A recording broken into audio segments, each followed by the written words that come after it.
I'm Carcina. Oh, let's talk about it. Let's talk about it. No one knows Carcino and none of these. There's so much going on in the world, and I'm just giving my 2 cents on it. Go in and do a raid at someone's house, but you don't have an arrest warrant for them.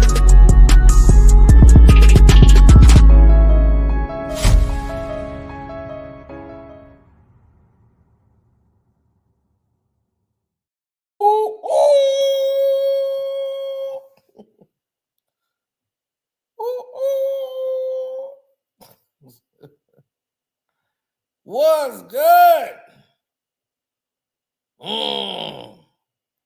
Now, I wouldn't want to make this a long one. Because like I said, we're all exhausted from all this Drake talk.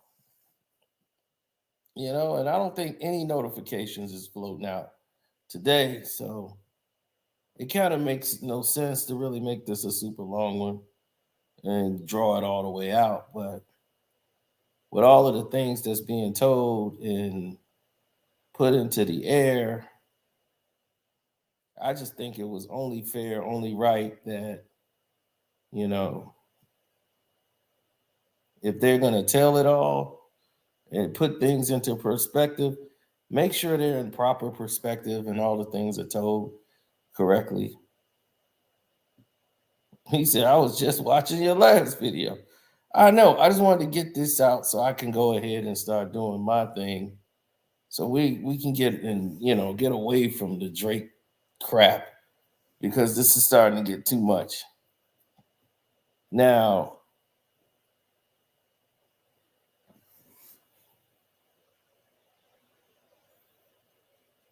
when you start seeing things like this take place and you start saying to yourself,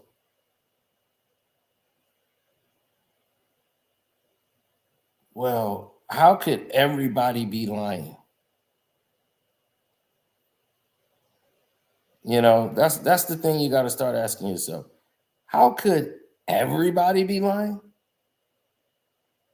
Is everybody lying? That's where I find it hard to believe. Then you start saying, well, why wasn't anyone covering this? Why wasn't anybody saying something about this? What's up, Breeze, Montana? So hit the like button right away.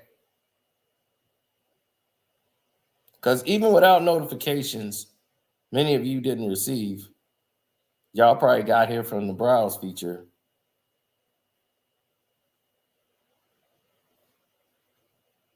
We're going to start and kick this off like right away. All right. So without further ado, let's introduce y'all to the subject matter at hand. This young lady who claims Drake flew her out after she made an Instagram post. And I'll let you guys see the rest and we'll start from there. Y'all ready? Here we go. So last month, Drake flew me out. So I have made a video and I posted it on my Instagram story. It was a video of me inside a purple lingerie set. And I had tagged Drake inside my story, but I tagged him and I made it real small so nobody could know that I had tagged him in my story. So I did not know that he was going to even see it. I'm not even going to lie. So he had texted me in vanish mode and was like, what's your number? With the heart eyes emoji. So I sent my number quick. So he called my phone, we chopped it up or whatever. And that's when he was like, he trying to see me. And I was like, I'm trying to see you too. So he had booked my flight for November 16th. Mind y'all, we texting, talking, all of that, November 13th. So fast forward, I got off the plane, he had sent a private out to get me. But before I went inside his house, they made me sign an NDA. So I can't really say too much, but I had looked at my NDA rules, so I know what I can and can't say. You feel me? So when I get in the house, we just sitting on the couch, chilling, talking. He kept on rubbing on my stomach and kept on asking questions like, "Do you want kids?" And I'm like, "What you trying to say? Like, if you want a baby mama, me just say that." He just kept on rubbing on my stomach, asking me, "Do I want kids?" I was like, "Yeah, I want one. I want a little boy." So we watch a movie. We drinking Casamigos. Then y'all know Casamigos bring out the freak up. So y'all know we did what we did. I don't have to go in detail about that because it's self-explanatory. But he did not use protection, which was a little weird, but y'all know I'm just going with the flow. So after we did what we did, we just cuddling and we're watching another movie. So everything went left when I pulled my phone out. So I had pulled my phone out and I had recorded him. And as soon as he seen me recording him, he slapped my phone out my hand. I'm not even going to lie, I got a little scared because that slap was aggressive. But after he had slapped the phone out my hand, he was like, "You got to go." I was like, "Just because I recorded you, really?" But I had posted the video on my Instagram. All the receipts is on my Instagram, so I don't got time for y'all to be like, I'm lying and all of that, because what do I have to lie for? No probably in that. So that's what she said. What did she have to lie But for? I had looked at my NDA. Right. And she talking about she looked at her NDA she got from Drake in her story. Now, this is from 2022. She's a young girl. I know that would be stupid to record him in his house, but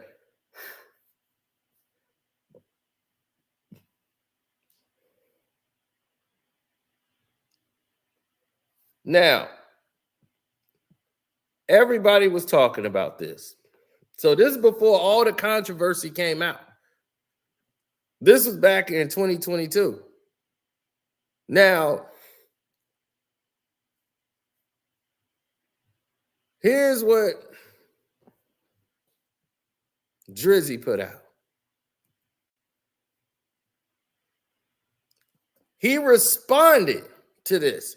Normally, he lets stuff go by. If people put something on Instagram, he don't respond. He responded to this woman that made this video. He says, never met, never spoke, never flew.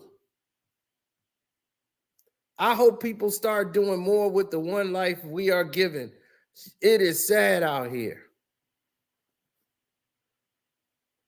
Drake was adamant to not to come out and speak about this. Right?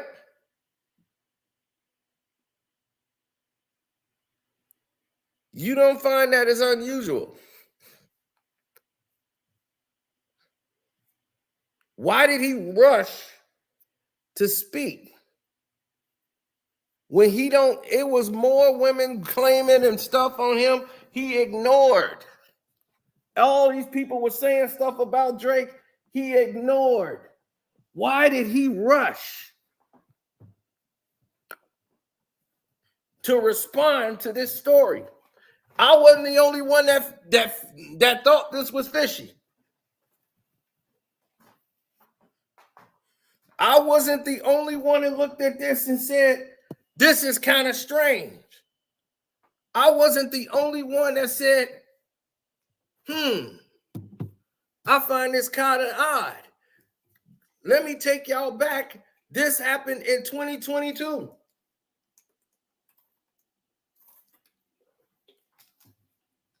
Almost 2 years ago.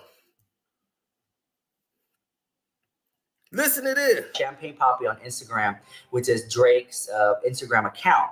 Now, what I found so interesting is he was so quick to respond to this, but he hasn't responded to so many other things that people have questions about. Now, I'm not saying anything wrong, but I'm just saying, like, the wildfire that this has started. This one woman gets on social media and says Drake flew me out and slapped the phone out of my hand. Which, can you argue that that's like assault? Did you argue that? She could. Maybe she could argue that's assault.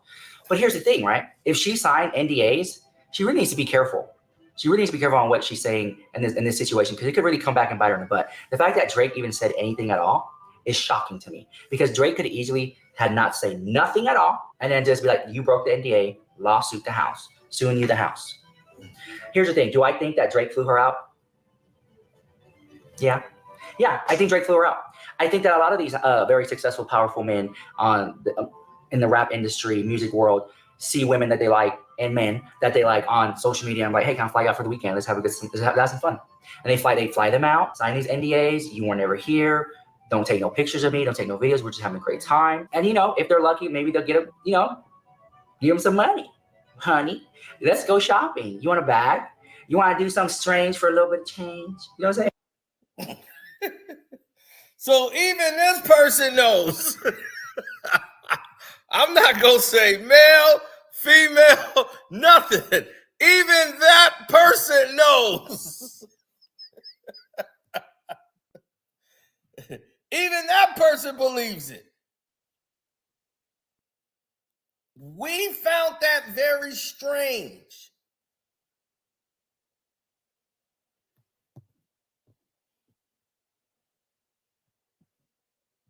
Extremely strange.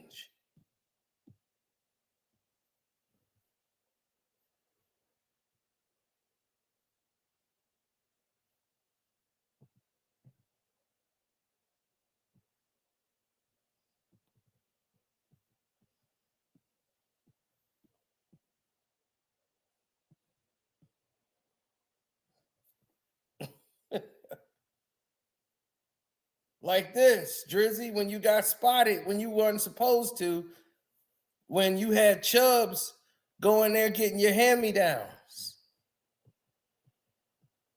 I heard Chubbs only wanted to get your hand-me-downs.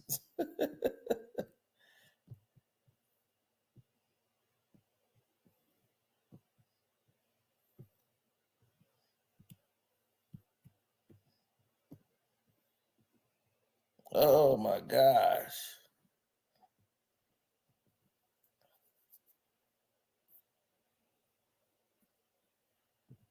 Oh, you saw the video, huh? Yeah. Hold on, I'm gonna try to get it fixed. But Chubb's the only one that's getting your hand-me-downs.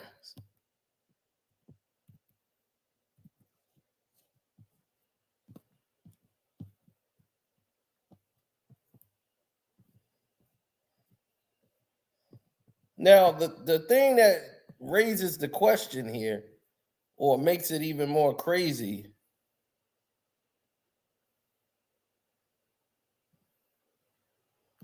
is the fact that you got these scenarios all in play, and you got this girl in there, and there's Chubbs driving the car and got this girl in the back, right?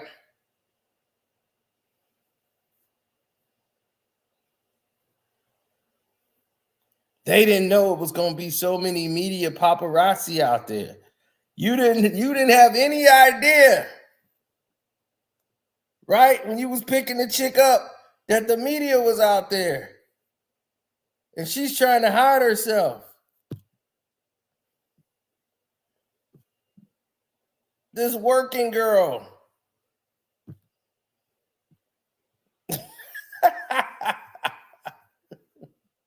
The look on your face was priceless. You had no idea the media was waiting on you.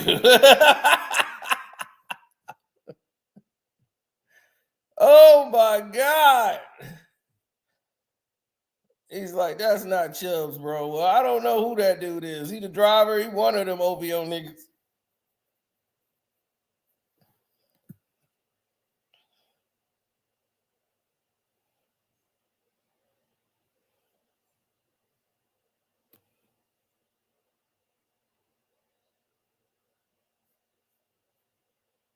It's just too much material out here, right? And what about this, Drizzy? On your boat? That's not you? That's not you? And the 20-year-old YouTuber? That's a YouTuber. You slubbing it with a YouTuber named Suede Bay.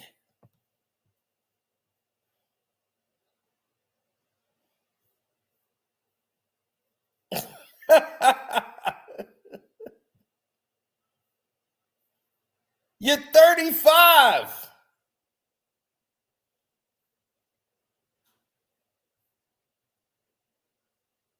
So,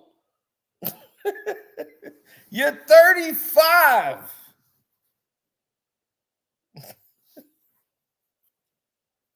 Why do you care? She's 20. Oh my God. Yeah, these the kind of dudes, man. These the creepers. 20 is grown, bro. Really? It is? You don't think that's weird? She grown. She grown. Okay, well, cool. Y'all cool with it then. Y'all cool with a 37-year-old man going after a 20-year-old. Hey, she grown.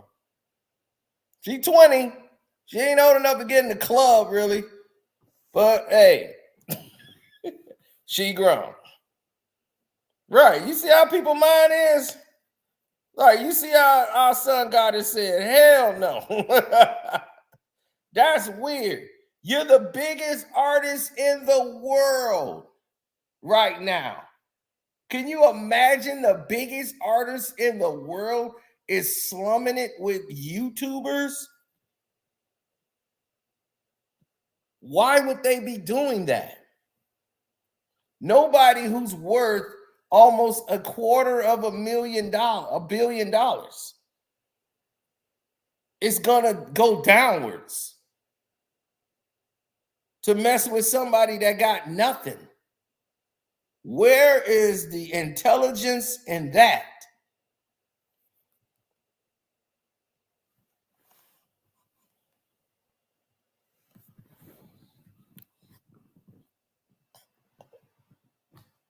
Why not? Well, it's a lot of reasons why not. Because if they're not on your playing field, you're putting yourself at risk, at danger. Most people see what you have and want to see how they can get a piece of it, if not repetitive piece of it. So they're going to try to get a baby. They're going to try to get a lawsuit. They're going to try to find ways. So you're constantly going to be stuck trying to avoid the pitfalls of what happens when you mess with low-tier people. Not to mention the risk of disease and crazy STDs from these low-rent people.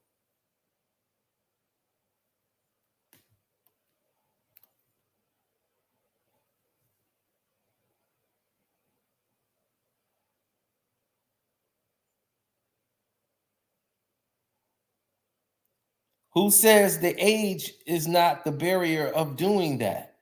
I'm saying when you're dating young like this, and you're dating these young, they're not old enough to really understand. They're blinded by the celebrity and the moment. They're on a boat. They're being showered with gifts. All of these different things.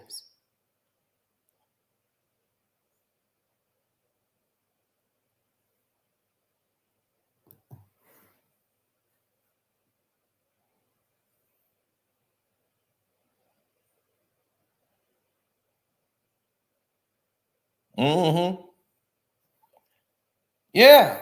Money don't change the real.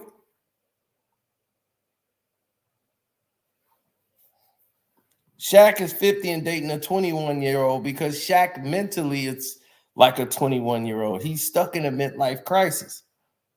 But Shaq was married to a woman that's about his age and has all his children with him.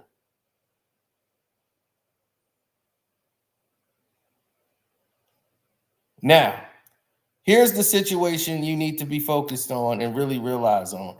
What relationship has Drake been in? Stop and think about it. What relationship has Drake been in?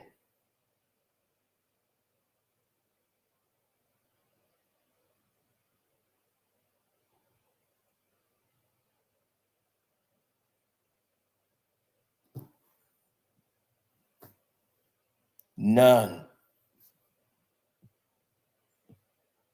None. None. Was not in a relationship with Rihanna for 2 years. Not at all. None. None. Let that sink in. None.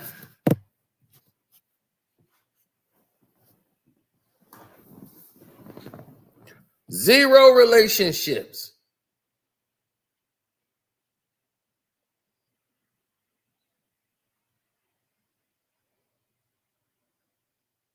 He had women he crushed on and he just dated.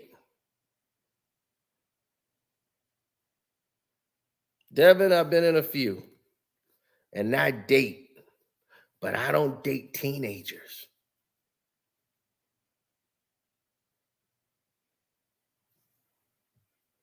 Sorry. Don't want to do that.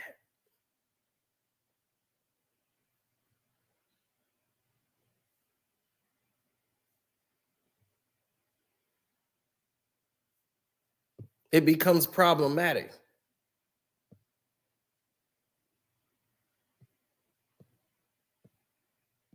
Then you can avoid the situations and the traps, and then you can avoid all this hidden money.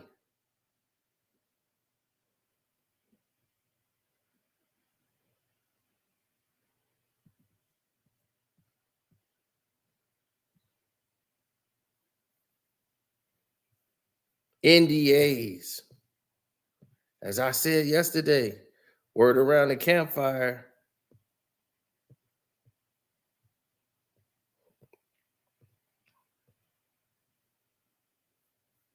is Drake has an NDA saying that these women,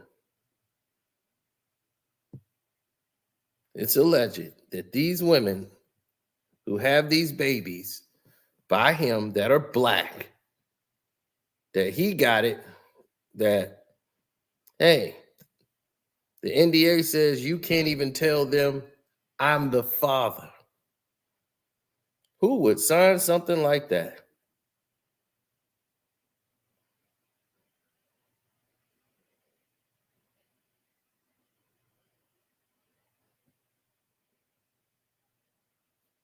Women who seek fame, they want that spotlight.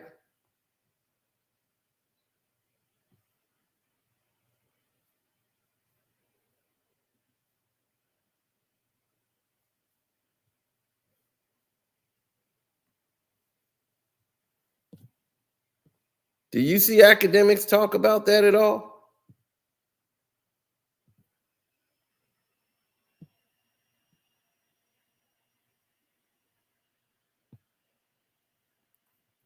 I don't think so. I don't see academics talking about any of these things because that's his apologist.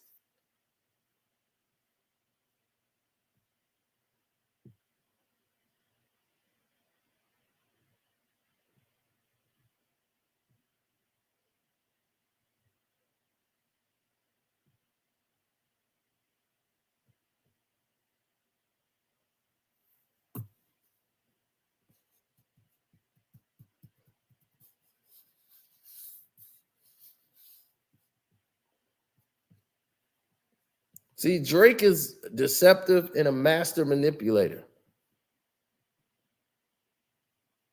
He knows what's going on.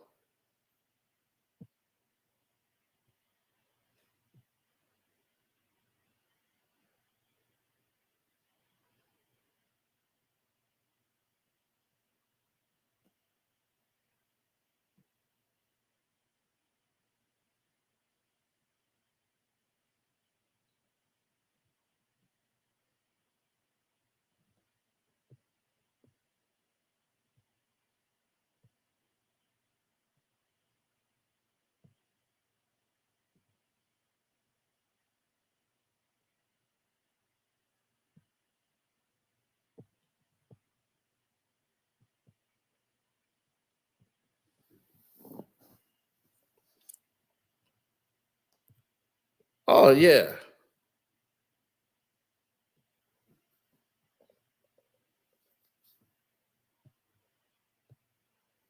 Master manipulator. Notice how he focused on daughter, daughter, daughter. He don't want to say son, son, son. He always focusing on the word daughter to keep y'all focused on a girl because he doesn't want to mention about the two other boys that's out there that are black, that look like him, and he ain't claiming.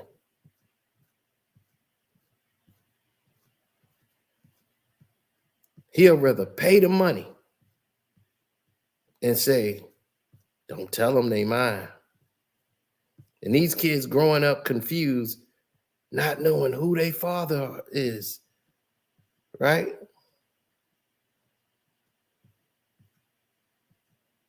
And staying quiet.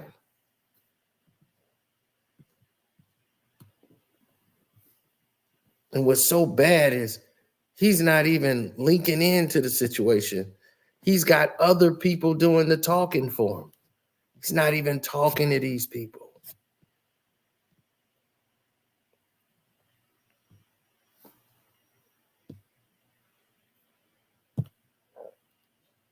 See, this is what we talk about on the Patreon.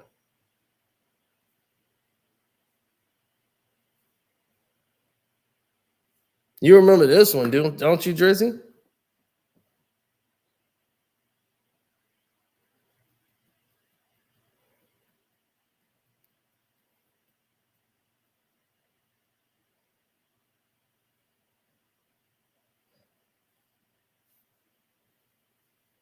You don't remember that one? Or should we go further?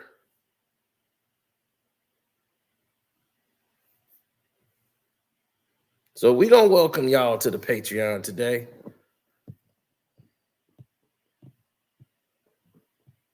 Because we try to keep it respectable.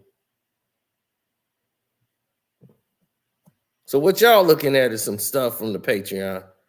But let's go into a picture when he was younger. I'm going to show y'all some Patreon stuff. This is the third boy. That's number 3 of your allegedness. That's when he was younger.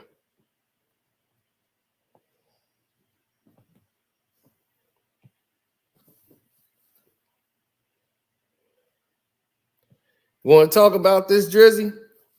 Why you ain't talking about this, Act? This the third.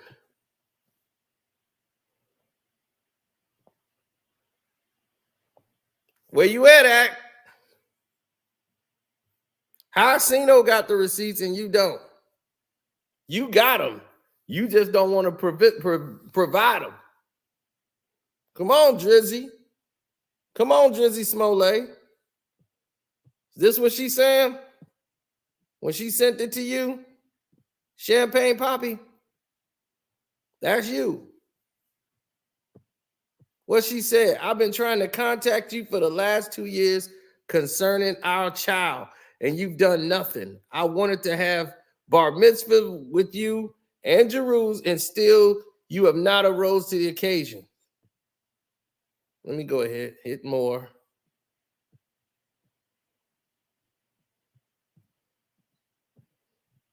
I'll get y'all the whole thing. Hold on.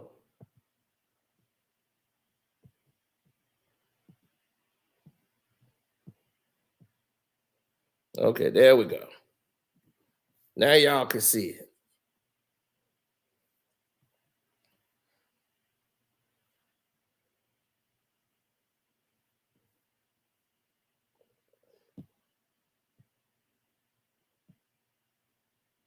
She said, you still never rose to the occasion. I get it, though. I should have never let a man from Toronto, let alone Canada, impregnate me.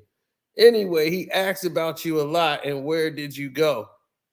It gets hard to having to explain to him that daddy is trying to make ends meet. He'll be back. I'm sure you know how a 2-year-old could possibly decipher that. Anyway, I'm just here to let you know you have another soul out here looking for you. Stay blessed. Now, you gonna sit here and tell me you didn't know about this?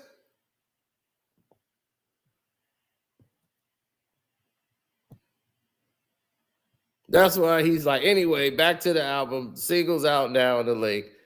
And again, you need to come see your son instead of making diss tracks. You need to be a father. Do you really think this is going to help Adonis and him only him, but my baby too, that you helped bring into this world 2 years ago? It took rap to expose you to fatherhood. What kind of man is that? I don't know, but you will help raise this one. That's him with his cousin.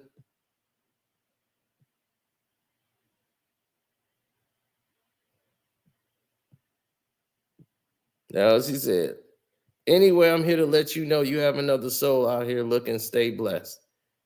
And she said, this is him with my older cousin. You know, the one that works at Wells Fargo. I'm sure you probably do, just like you probably remember your son.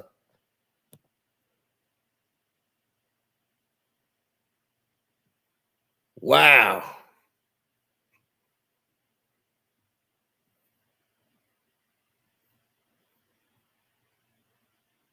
Now that's number 3. That's 3. You ain't even seen 2.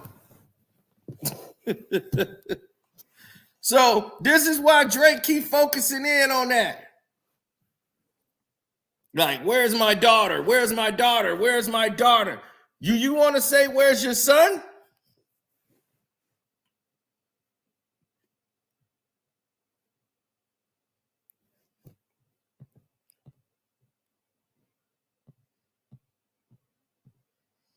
All we got to do is keep going to the Patreon. See, if y'all was on my Patreon, y'all would understand what's going on. In full.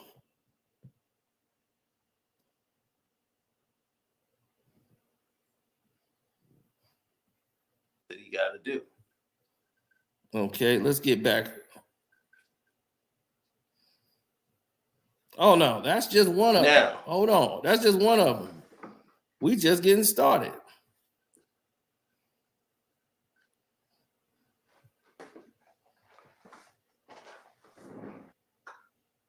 You ain't got all your recordings.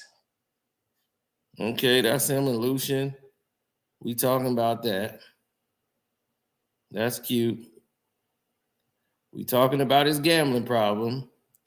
Then we're going to get to something else. Oh, that's baby number 2 right there. Now, that's baby number 2, Drizzy. That number 2. He looked more like you than your son. That's the baby in the middle. The other one is Drizzy when he was a baby. That's the baby in the middle. The one you allegedly has with the black girl. Why haven't you claimed this black child that you have with a black woman? But you gonna claim a child that don't look nothing like you and got blonde hair and blue eyes.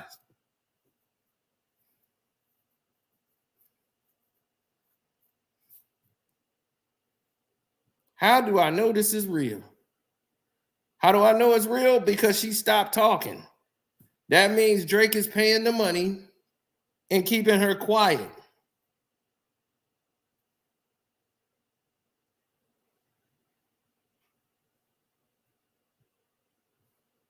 How do I know this is real? Can you look? You think that woman was lying? This is years ago.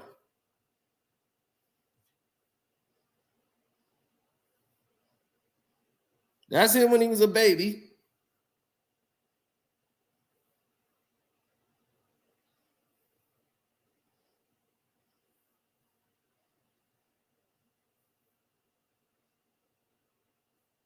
You deny?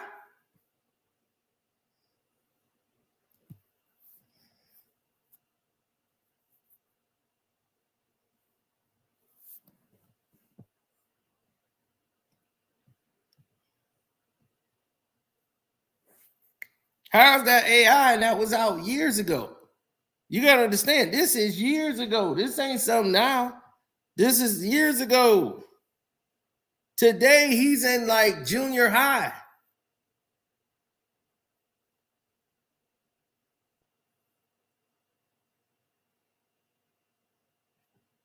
These pictures are before then.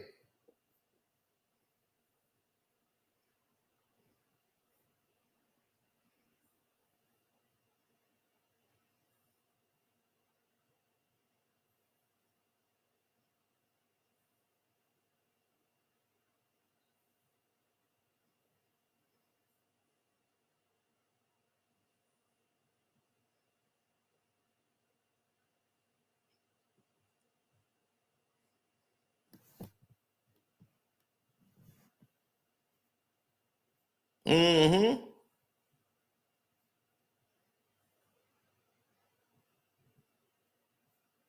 Yep.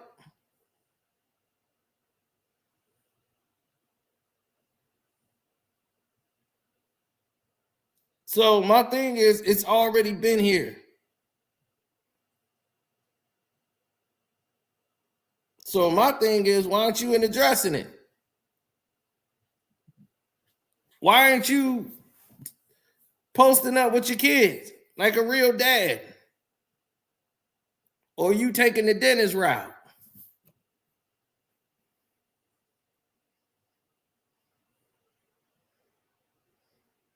Yeah, I wasn't gonna make this long, but F it. We here now. We here now.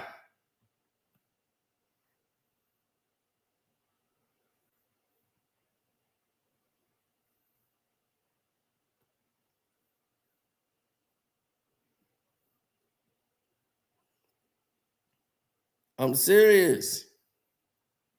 This is real.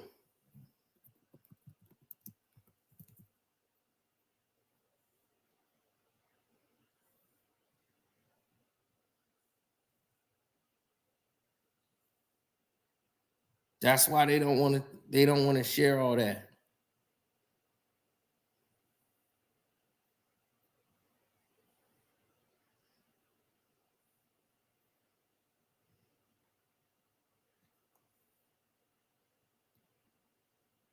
So why did Drake respond to that woman? Why did he respond to this one woman that said that Drake flew her out, and just randomly out of the blue, she started saying that, and she signed the NDA and all this. But then all of a sudden, this girl and everything about her disappeared.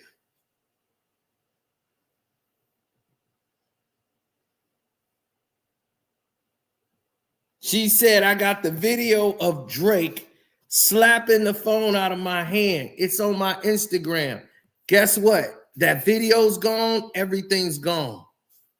So when Drake responded that quick, saying, I never flew her out, I never did all this stuff, those videos were gone.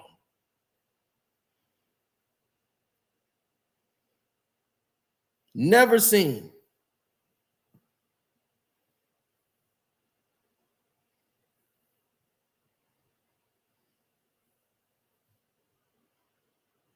Drake has ignored so many countless rumors.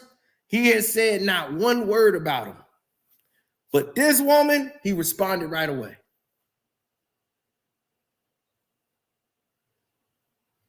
Last month, Drake had flew me out. So I have made a video and I posted it on my Instagram story. It was a video of me inside a purple lingerie set. And I had tagged Drake inside my story, but I tagged him and I like made it real small so nobody could know that I had tagged him in my story. So I did not know that he was gonna even seek it. I'm not even gonna lie. So he had texted me in vanish mode and was like, what's your number? With the heart eyes emoji. So I sent my number quick. So he called my phone, we chopped it up or whatever. And that's when he was like, he trying to see me. And I was like, I'm trying to see you too. So he had booked my flight for November 16th. Mind y'all, we texting, talking, all of that, November 13th. So fast forward, I got off the plane, he had sent a private out to get me. But before I went inside his house, they made me sign an NDA. So I can't really say too much, but I had looked at my NDA rules, so I know what I can and can't say. You feel me? So when I get in the house, we just sitting on the couch, chilling, talking. He kept on rubbing on my stomach and kept on asking questions like, "Do you want kids?" And I'm like, "What you trying to say? Like, if you want a baby mama, me just say that." He just kept on rubbing on my stomach, asking me, "Do I want kids?" I was like, "Yeah, I want one. I want a little boy." So we watch a movie. We drinking Casamigos. Then y'all know Casamigos bring out the freak up. So y'all know we did what we did. I don't have to go in detail about that because it's self-explanatory. But he did not use protection, which was a little weird, but y'all know I'm just going with the flow. So after we did what we did, we just cuddling and we're watching another movie. So everything went left when I pulled my phone out. So I had pulled my phone out and I had recorded him. And as soon as he seen me recording him, he slapped my phone out my hand. I'm not even going to lie. I got a little scared because that slap was aggressive. But after he had slapped the phone out my hand, he was like, "You got to go." I was like, "Just because I recorded you, really?" But I had posted the video on my Instagram. All the receipts is on my Instagram. So I don't got time for y'all to be like, I'm lying and all of that. Because what do I have to lie for? So, I don't even know how I jumped to that, but anyway. So what you seeing right there is obvious, right? She had posted all of this on her Instagram.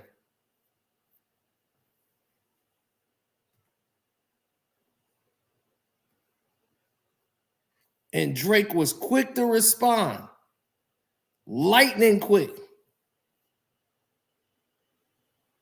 Why would he be so adamantly ready to respond?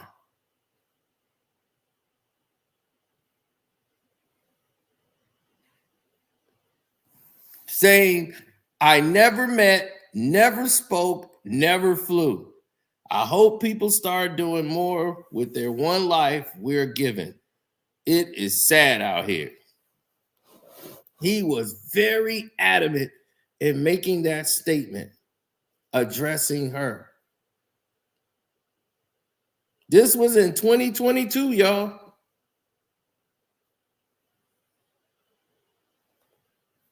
Because he knows it was true. That's what the statement right there in the comment says. Was she a minor? She looked very young. That's what I'm going to tell you. She looks very young. What is a young girl going to do? Pull out her phone and start recording. That's what young girls do.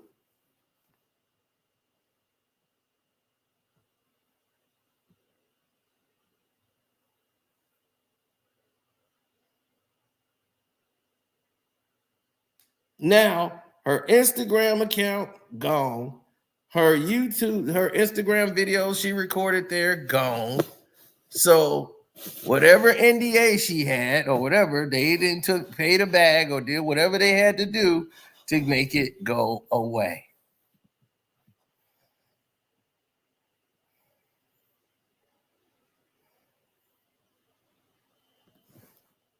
Oh, we would love to see that. It was supposedly on her Instagram account.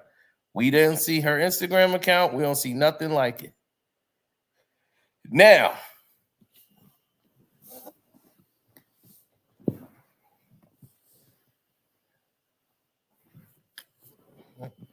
why do I believe this is real?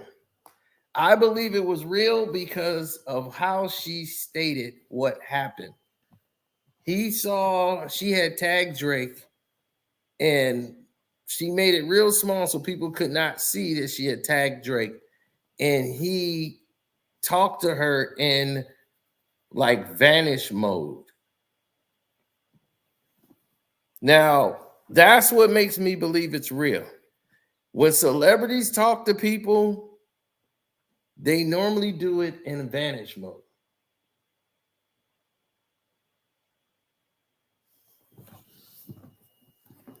And the reason they do it in a vanish mode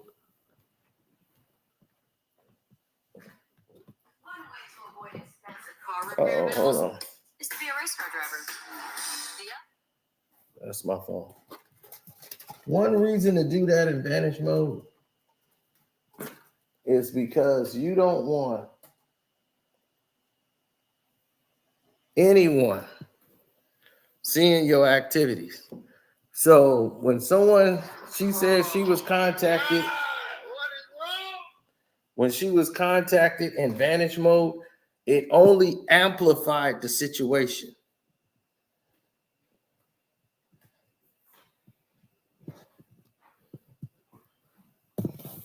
No, that's the thing.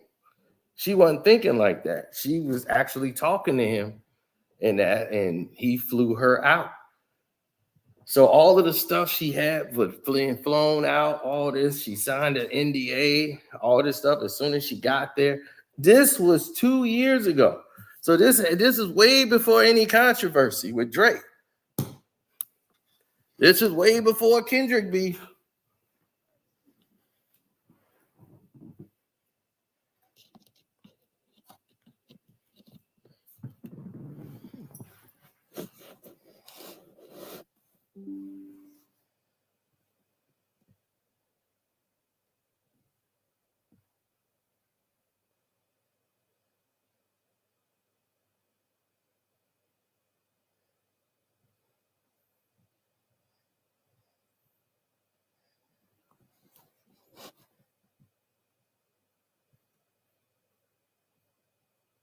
Oh, yes. Definitely. And see, they put a spin on it.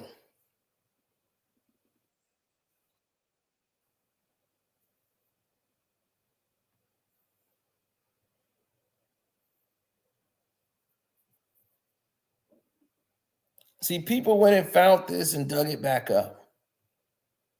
Right? And what would be the point?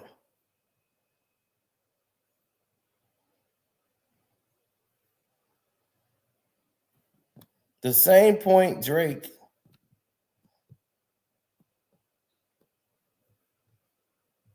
who was out here posting this thirst picture on Twitter.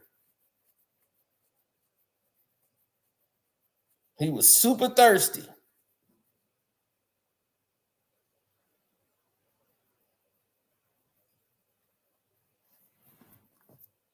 So why he's out in super thirst mode?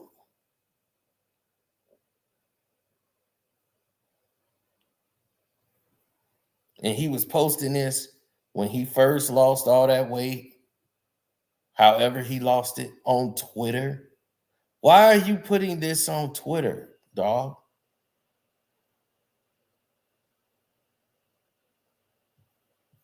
He want to show the ladies. Look at me.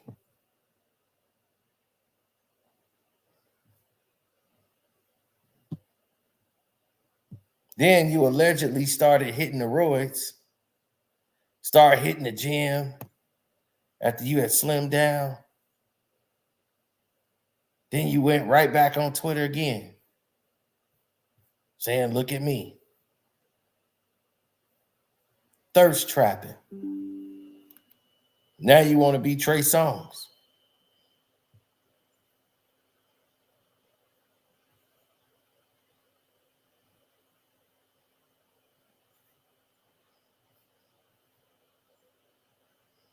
Right? He was in the gym, locked down, serious.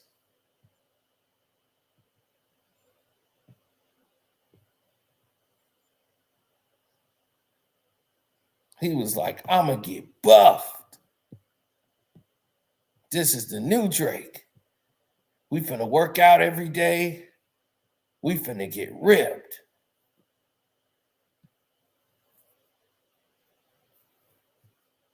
Yeah, I'm working out. I got a weight and strength conditioning coach. I'm buff Drake.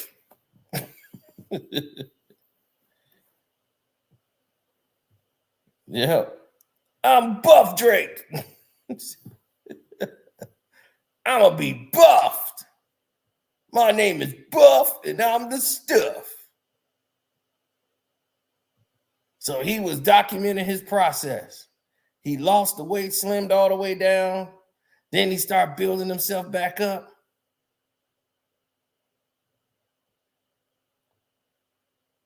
He buffed Drake.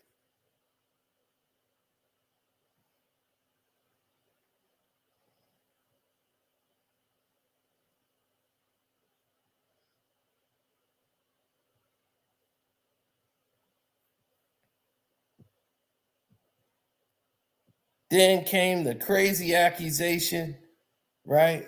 Another crazy Drake story. The woman who claimed they flew out and had sex, and Drake put the condom, didn't flush it, left it in the bathroom, and the chick went to insert herself with the condom and try to impregnate herself. And she saw that he didn't put some tobacco sauce into the condom to like ruin it.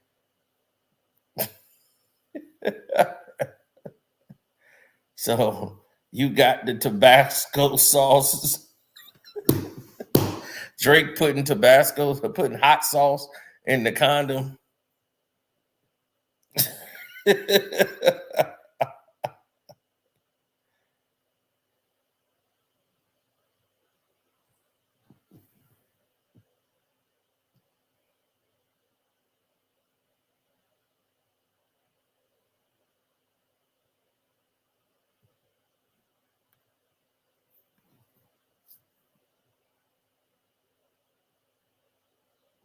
Mm-hmm.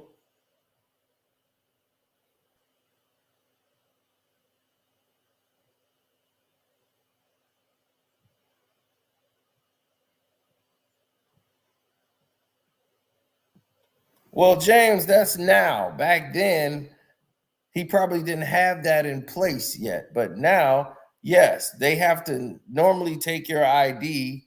Like they tried to show that they checked the IDs, but the girls still had their phones. Everybody that normally go to celebrity homes have to normally leave their phones at the front, or you can leave it in your car and you can collect it after you get out. Sometimes they have locks where you don't leave your phone with a stranger. You put it in a lock and they give you a key. And then at the end, you unlock it and get there. They have those there. Like celebrity has like lock boxes for your phones. If you go to the courthouse in Chicago, you put your phone and everything in like a vending machine. It's literally like a vending machine. Like when you got to slide the thing to the side to get your stuff out, that's exactly how they have it. Like if you go to the county, they have that. They have that there.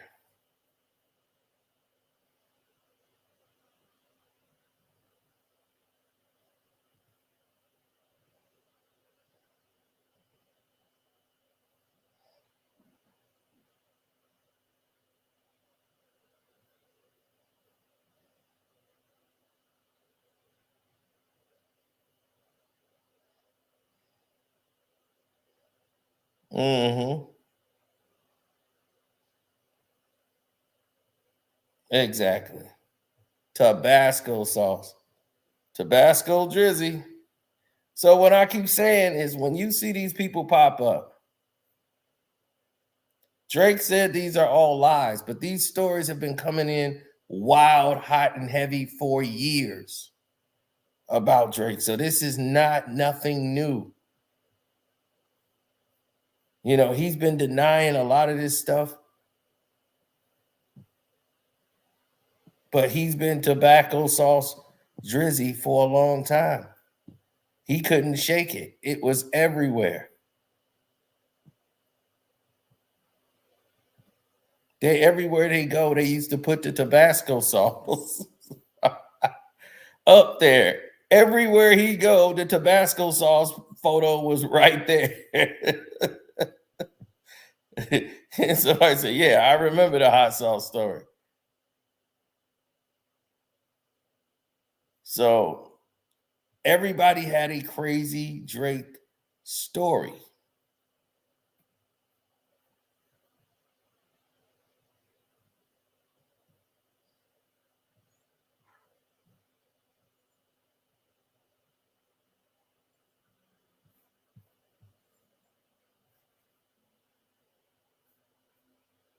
And who could forget his weird behavior and his weird flirty behavior in the bed with that young looking girl who y'all say, well, she's old. So, she's like in her 30s. His behavior was weird on this show. He was like super creepy.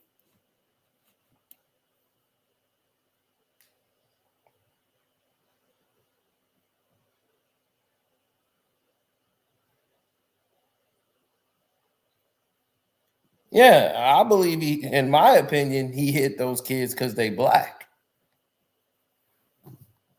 And they've even cleaned up the image of the baby mama of Adonis.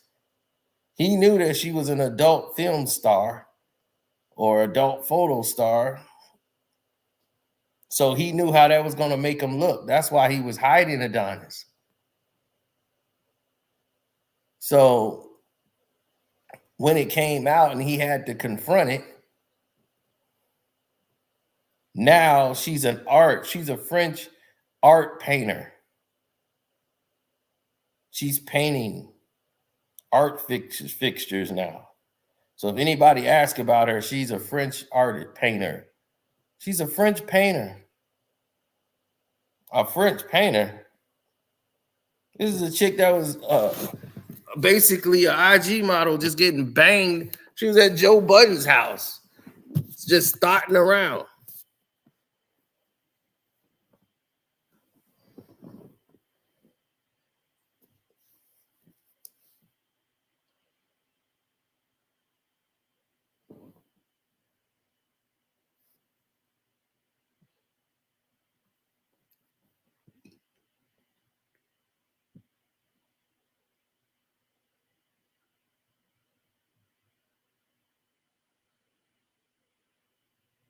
Oh, I told you about the story with what happened here in the Shy. So when he stayed at the Drake Hotel, because it had his name in lights. It was the Drake. He had to stay there.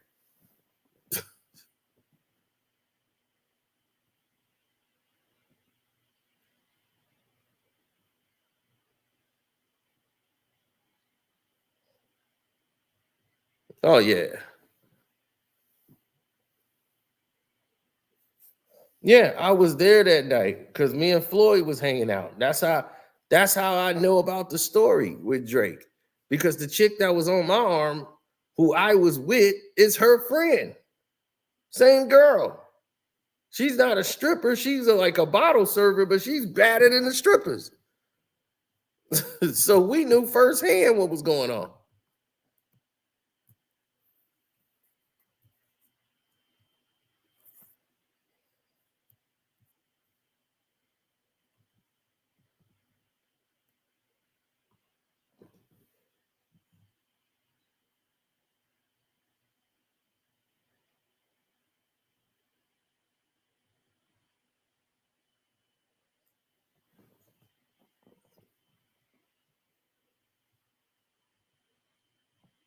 Yeah, I'll talk about it on the Patreon.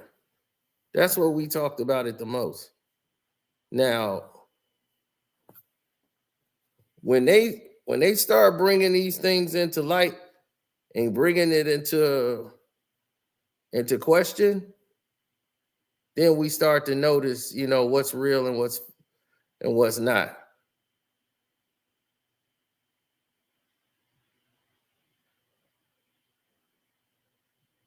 Oh, they know what they doing. Come on, man. Stop playing. See, these dudes are trying to use trickery now. They're trying to mess up and jam up. Draco, you over here doing your thing again, Drizzy. You trying to come in and sabotage. You don't like what's going on. You don't like it, huh?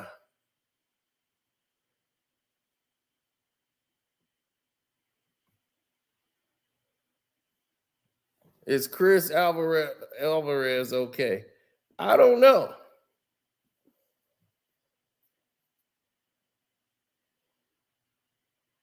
Because I'm just finding out a lot about that guy.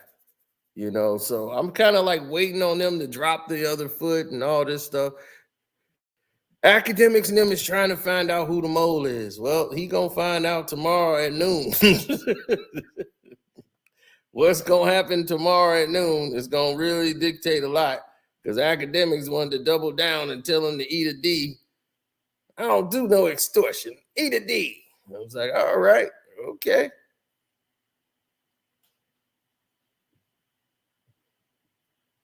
You gonna call the man's bluff? Those items are stolen. So, okay, you just keep believing what old Drizzy telling you. So, all I know is this person is very adamant that this is Drake is the father.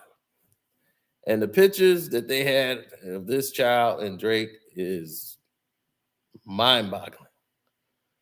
All I know is Drizzy has been trying to keep a lot of this stuff secret, keeping it a lot private, and keeping it off the internet.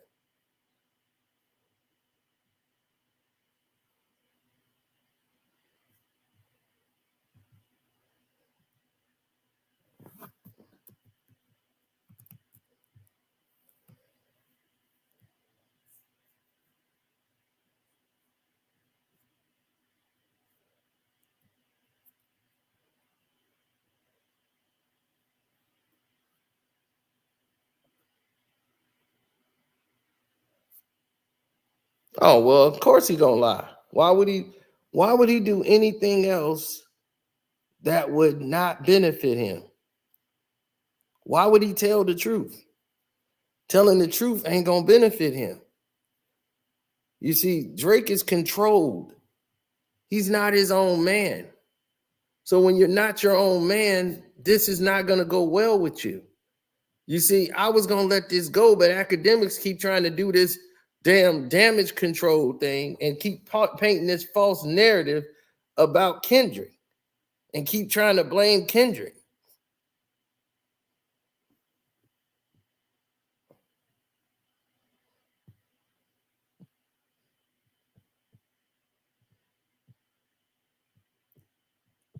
Like, why would Kendrick have to lie on Drake? Drake need to explain who that girl is that you was busted with.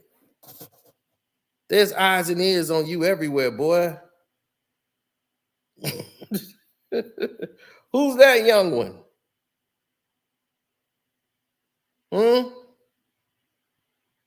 Come on, actor dummy. Get activated. Who that?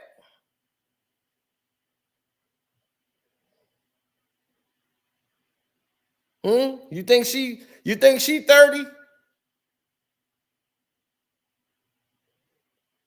Jake, you like him young.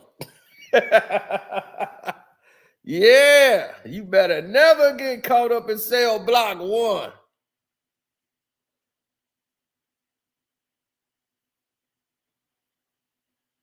Come on, Drake. Come on, Drizzy Smollett.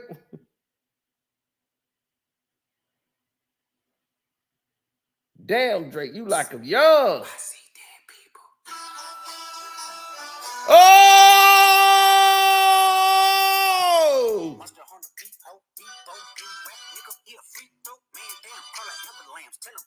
Breathe, bro.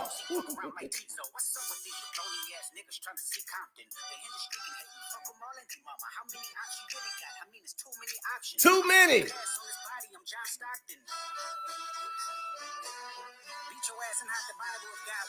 Woo!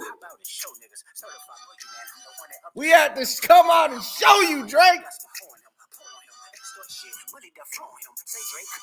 I see you like I'm young. Then I never go to cell black 1. Just make sure you hide your little sister from him. Make sure you hide him.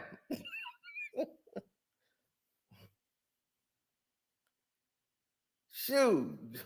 Drake going to date with car seats in the back. His date riding in car seats in the front. God damn, Drake, your girls ain't old enough to ride in the front seat. God damn.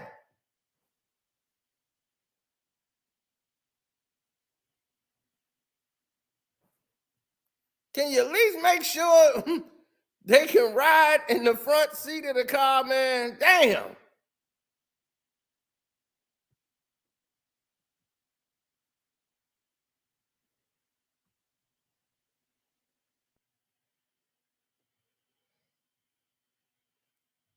You better tell me that's your niece or something, Drake.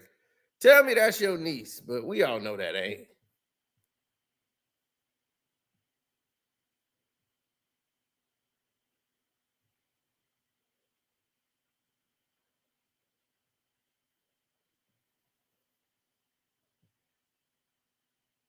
Nobody knew who that was.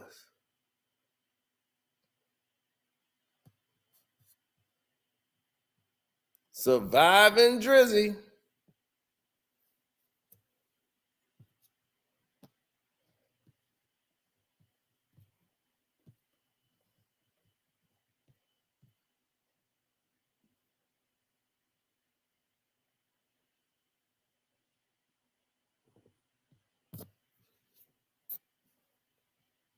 Say, Drake, we heard you like them young. You better never go to cell block 1.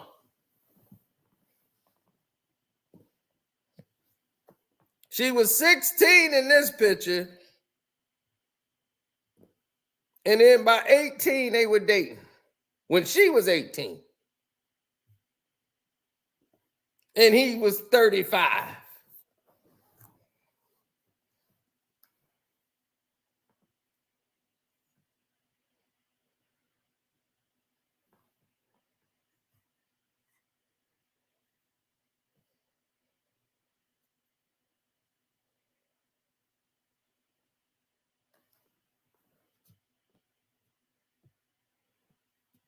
Oh, you know the Patreon hot. That's why y'all on the Casino for Life Patreon. Y'all already know what time it is. We go in on this dude and we let you know what's going on.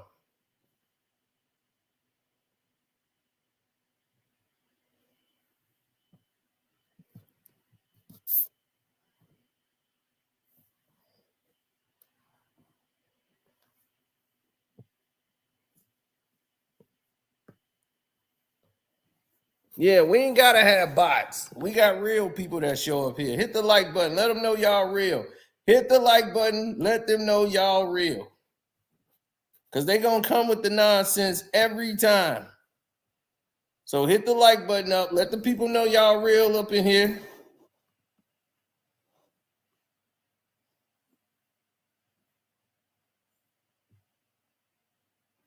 He said, I always thought Drake was on a male birth control because he be going in raw.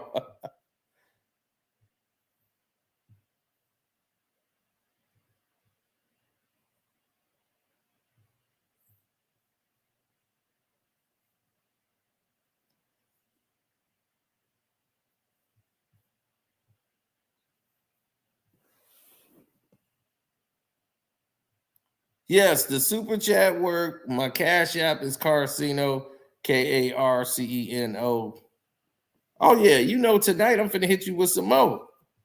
Some stuff you didn't know about. Oh, yeah, Shane Gills. Yeah, then Drake became friends with him after he said that. Drake went and patched things up with him. Then they were best friends, hanging out and stuff. Look, I told you, man.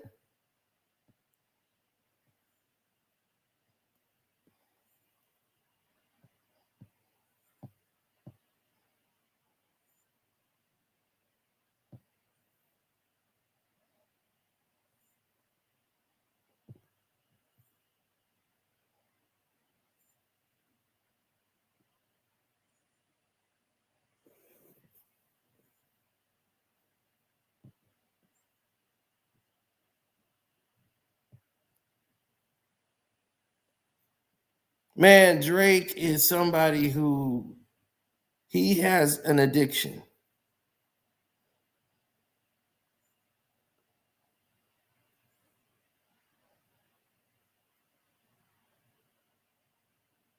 He's not ready to be in a relationship because he doesn't know what that feels like or what it means. It's like his father. He's just like his dad. His dad is a creepo, just like him. They both some creeps. This dude using his son's fame to lure young girls back to his house. Can you imagine that? Can you imagine Jay-Z dating somebody on YouTube? Jay-Z's in a relationship with a girl on YouTube. Really?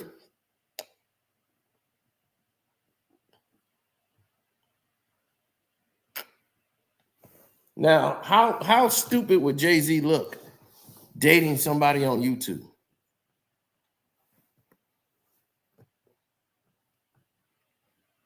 I said it when he said that on his song, I knew you were going to use the Epstein angle. Why? I mean, why would that be your first take that somebody would use the Epstein angle? Why would you say, oh, I knew you were going to use the Epstein angle? Why would there be an Epstein angle with you to use? Why would there be an Epstein angle to use against you?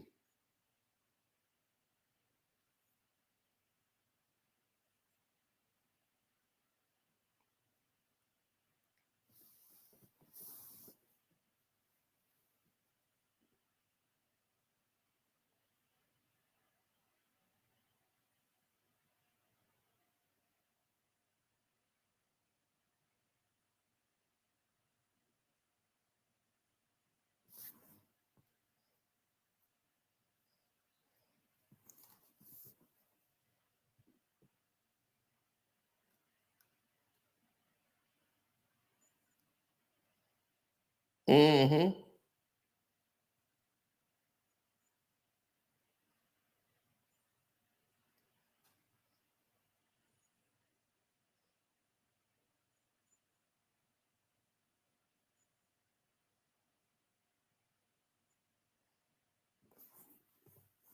Drake is blind as a bat.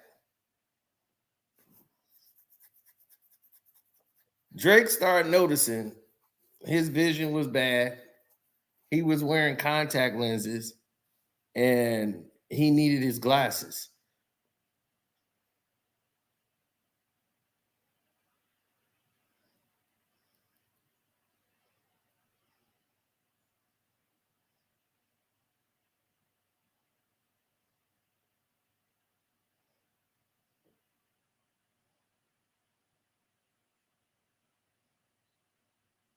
Oh, there's a lot of dirty stuff that was going on.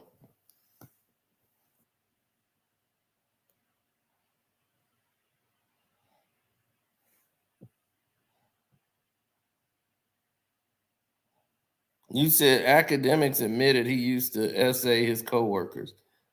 I believe he did. That's what I'm saying. He's worse.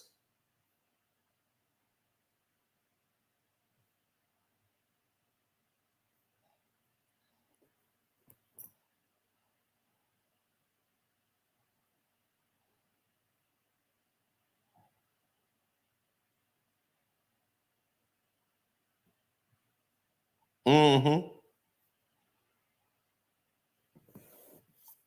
Academics did nothing but pay for women.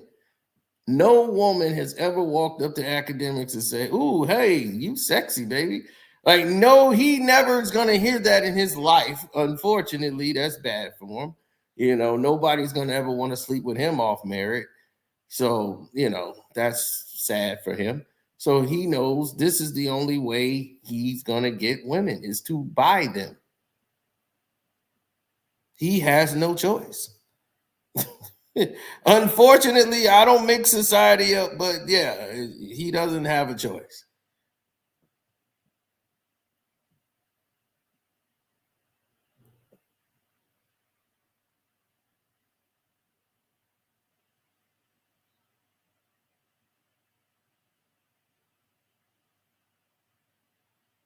It ain't about game. This dude ain't even been outside.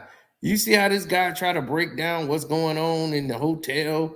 Oh, that's New York hotel. Let me Google this. Let me Google that. Dog, you stay in New Jersey. You worked in New York. You don't know New York? because you don't come outside. You went to Rutgers. You don't know New York. You don't know nothing about New York. This is what this should tell you right here. He's a suburbanite who play GameStop and video games.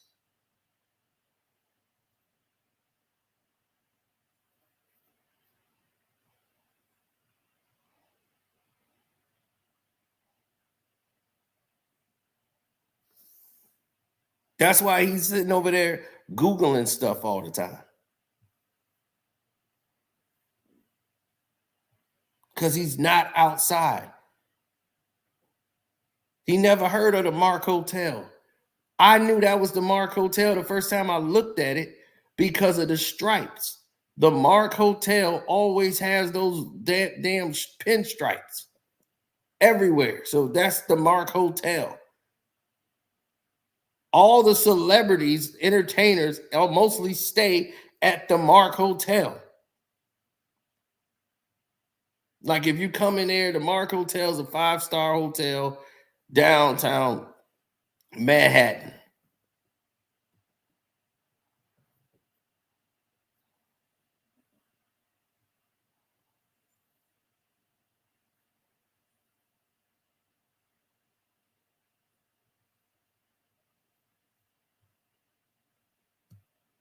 Anybody from New York know about the Mark Hotel? They see the stripes. They knew exactly where he was at. When the guy was in New York and he did that, he knew it was at the Mark Hotel. The guy from where he shown where he was from and he showed outside his window, you know he's in the Dumbo Hotel from where it's located. He's in the same hotel like where Kendrick is staying.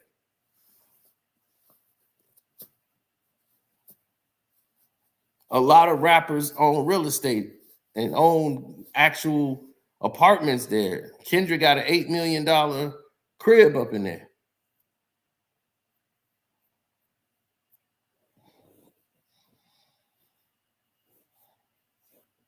I mean, I'm quite sure he stayed there. They had a club in New York, like where the Illuminati and all them Epstein used to go, and the list of people that was there would blow your mind. But we only talk about that on the Patreon.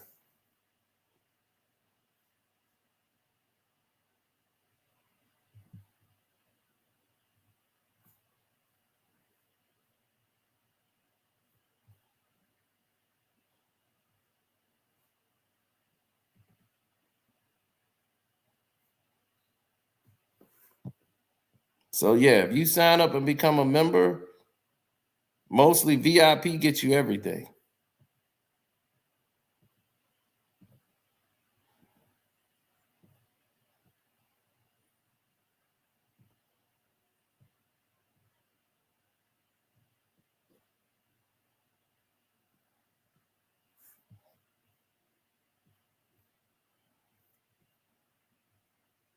Yep, that's on the Patreon too.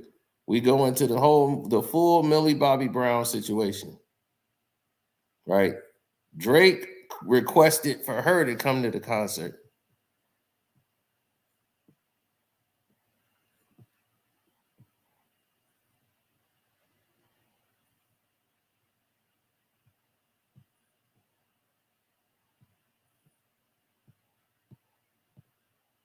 Then Drake's gambling problem, losing $30 million in one day. But I know how much you really lost, Drake. I know how much money you really owe. That's the Jim Jones getting jumped. Carcino versus everybody, part 1. Everybody want episode 2. That was the Knicks live stream. This is how I got hurt. That's part 1 of the NBA corruption. Jada Pinkett trying to take out Bilal. Neo baby mama drama. We explained that. This is the video I talked about. This is what I told you about the creators' secret recruiting meeting. And I went to the movies, right? And in the movie, They have a movie coming out. Basically, the same story I'm telling you is in a movie right now that's coming out called Blink Twice with Channing Tatum. Channing Tatum is playing this rich, like Logan Paul type guy. And these girls from the club, they all go out to this place with them, and they're around all these people. And it's like, the trailer should be on YouTube. You go watch it, called Blink Twice. And you watch the video. I just told you the story of what happened in these creator meetings and these YouTube content creators, how they grab them and they take them to the next level.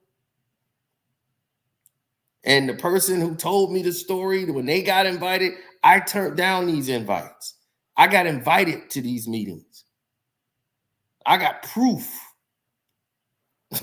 I got proof.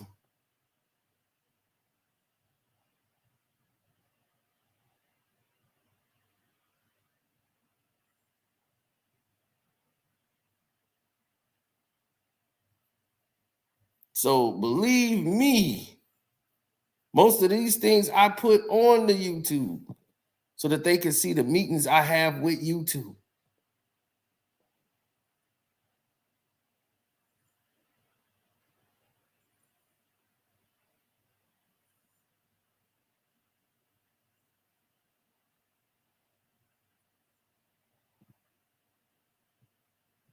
That's the Ryan Davis. And this is what started it. This is a TikTok star who's gone at 29, and other ones are keep missing, and they're turning up deceased. Why are these TikTok and young creative content creators ending up gone? Because of this recruiting meeting. The recruiting meeting is crazy. It's called Blink Twice. That's the name of the movie that's coming out. It is exactly like the story I'm telling you. It was scary. I'm sitting there watching the trailer like, my God, I just talked about this. I just talked about this. And now it's a movie about it. Coming straight to video. I mean, to the movie theater. And all the weirdness that was going on in the trailer, people blacking out, not knowing, can't remember what just happened 15 minutes ago. Like, what? I did this? I did all that? What? They can't even remember.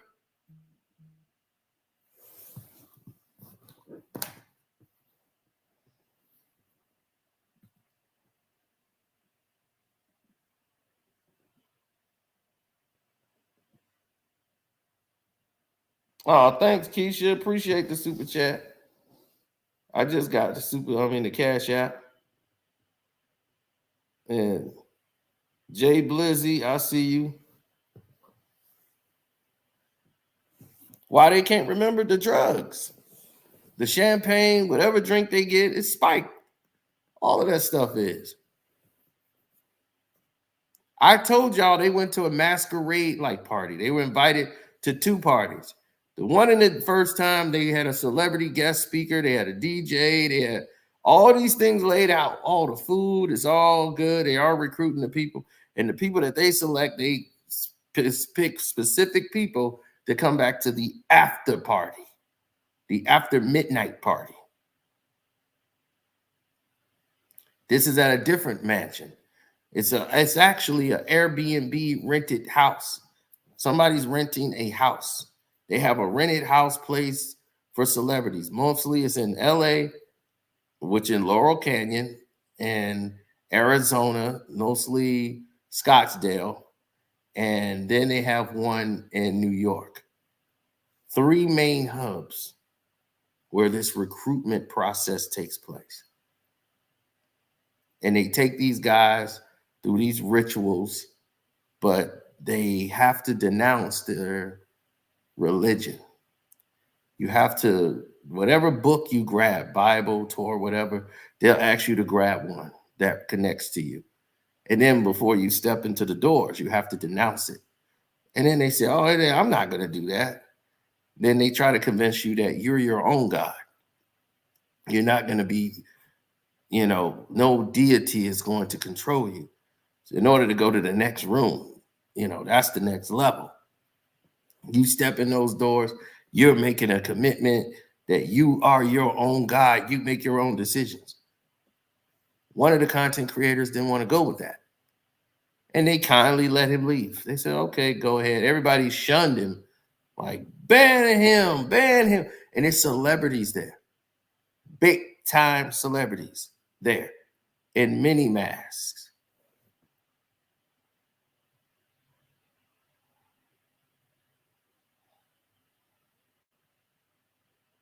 They take your phone at the door, but your phone is spiked.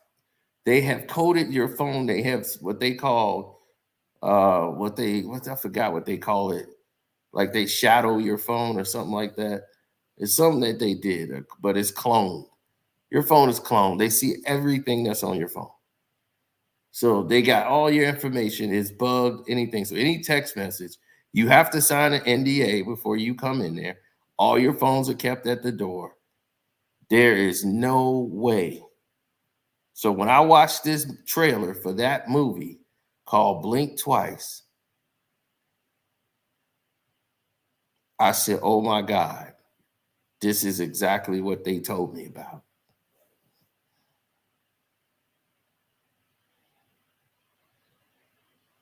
Zoe Kravitz directed that?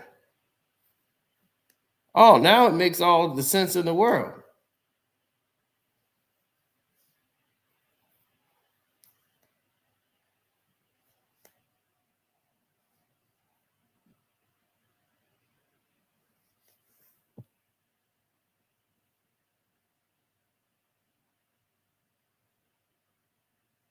A YouTuber told it online also.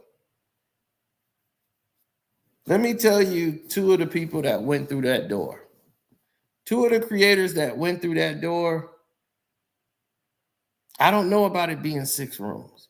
It could have been. I don't know. But I know that you have to denounce a religion to go into one of these doors.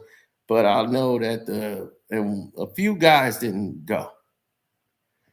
And they don't let Uber come on the property. So you gotta, walk a long, dark path. And then they have a driver rather would come and take you. You don't have to call an Uber. The guy would take you there. The driver that picked you up, he would take you.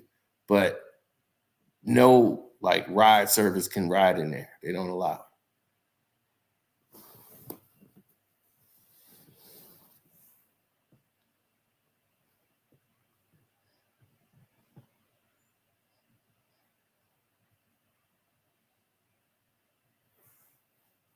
He said, wow, I just watched the trailer. It's deep.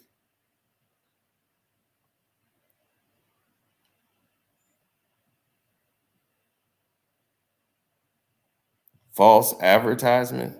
What's false advertisement? What am I advertising?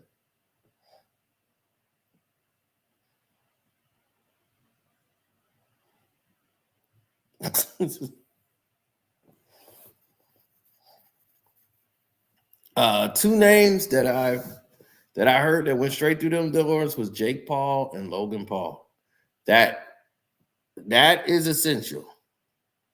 That those two went through those doors.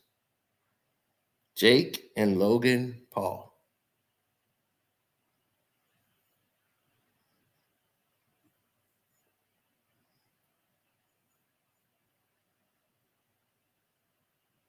So this was years ago.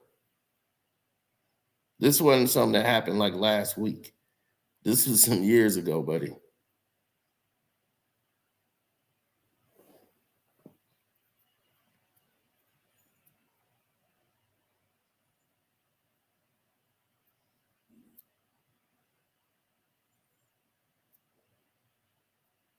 Kai Cenat came from the Bronx, right? He went to the hood. He was broken and broke. They were in the shelter.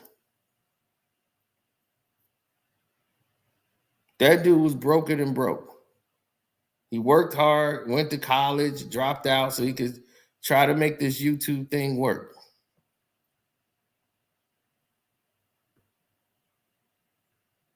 He started linking up with other people that could help grow his channel. Then he hooked up with some other people that helped him get to another level. And once they know, most of the content creators are broke. Okay, let me tell you that again so that you know. Most content creators are broke. Not me, but a lot of content creators are broke. So they're out there living day by day, hoping that something would kick off so they can make money. They spend a lot of money before they make money.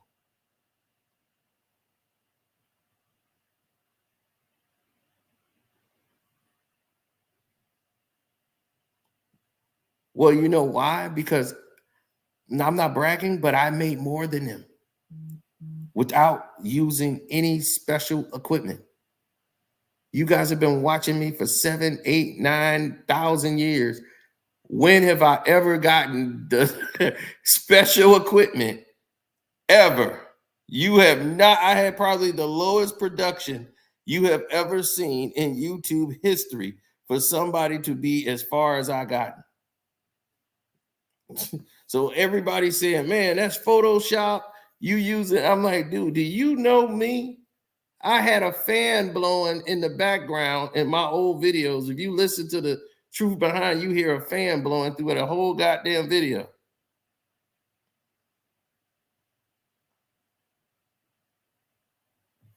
Right now, I'm not even using a 4K camera. This is the basic camera that came in there, the 4K camera over there. And StreamYard have this bit. This is not even a green screen. That's what the feature they put in here.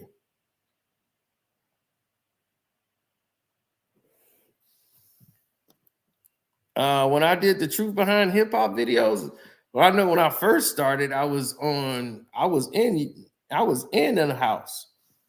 I was in a house first. Then I went to the economic crunch happened because I've been doing this since 2006 really. But I started this channel in 2009 because I had lost the other channel because I didn't know nothing about anything at that time.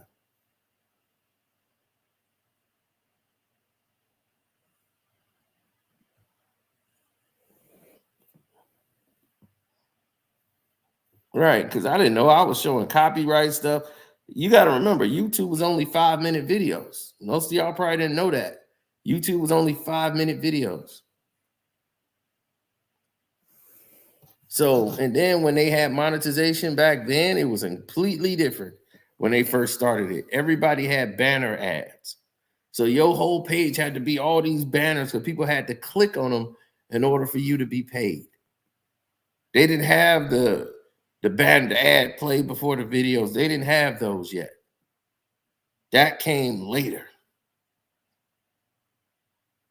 Then you had channels being banned because they were like, oh, you're clicking on your own ads.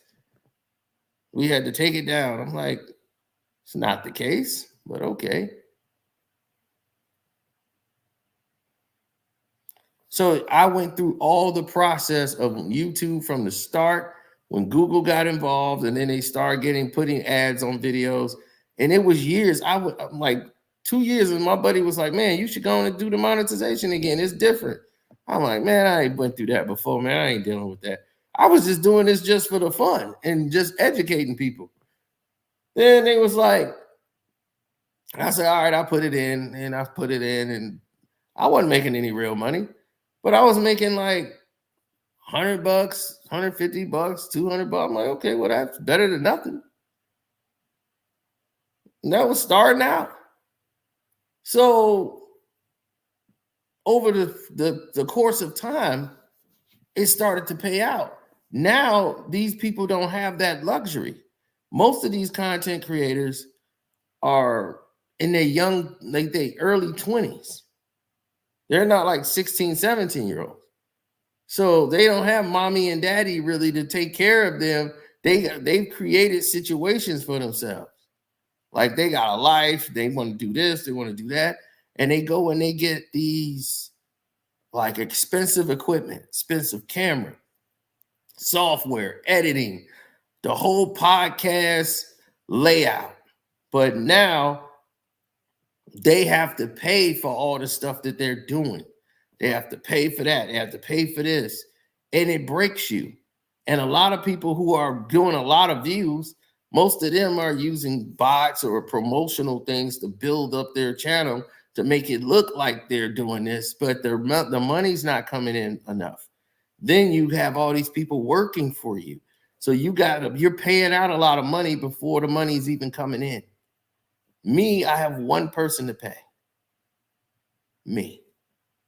So I do all the work myself. If there's something else I need to do, I go hire a third party and they flat fee. They don't work for me. They work and do a job I need them to do and they paid and that's it. So therefore, that doesn't hurt me as a company and brand. I can build and continuously grow. Most people don't do that because they want everything fast.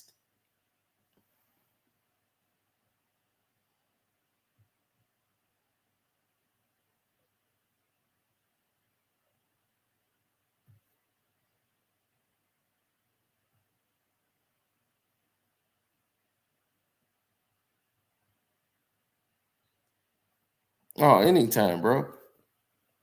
So you take people who take the shortcut and they take the route that's less traveled by, and like academics, and you end up paying all this money, and you got all these cars, you got all this stuff. Why you have all these cars and you can't drive it? You only can drive one at a time, and you don't even get to drive them. Then you got to hang around all these dudes that are unsavory because you got to have some goons around you, right? But you ain't a goon. Those people are there because you got money. Now you got to pay these dudes to keep them from robbing you. Now you got to pay these guys.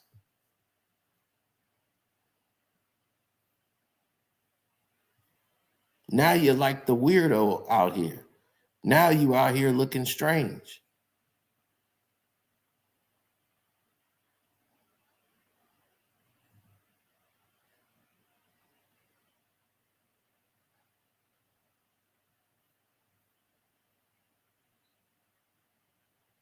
That's what's wrong.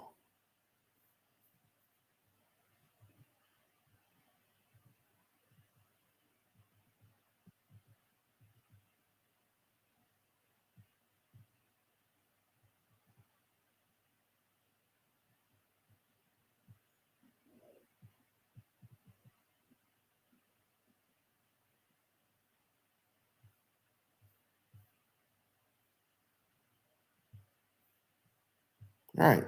Then you can start having roles like that. You can start having roles that look like that. It's real easy after you go through the hard stuff. The only problem you're going to have is people sabotaging you because you're doing what they're paying people to do. You're doing it on the strength of you.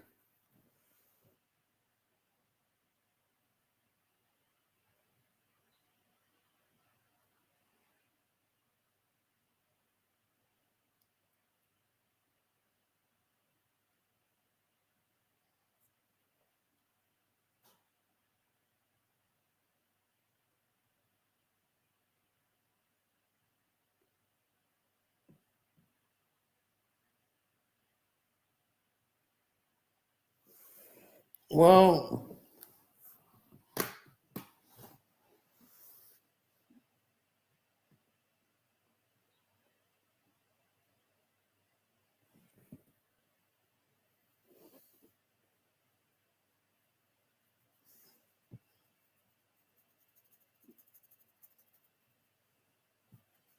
yeah, they made money off Kendrick and Drake.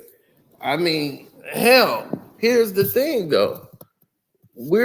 I don't have nearly what they have.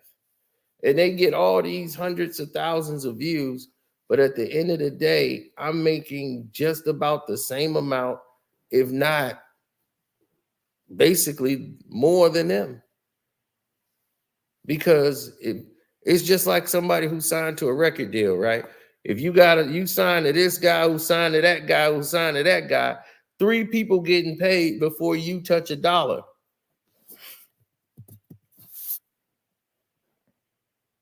If I'm just with one person, or is it just me, I'm keeping the lion's share of the money.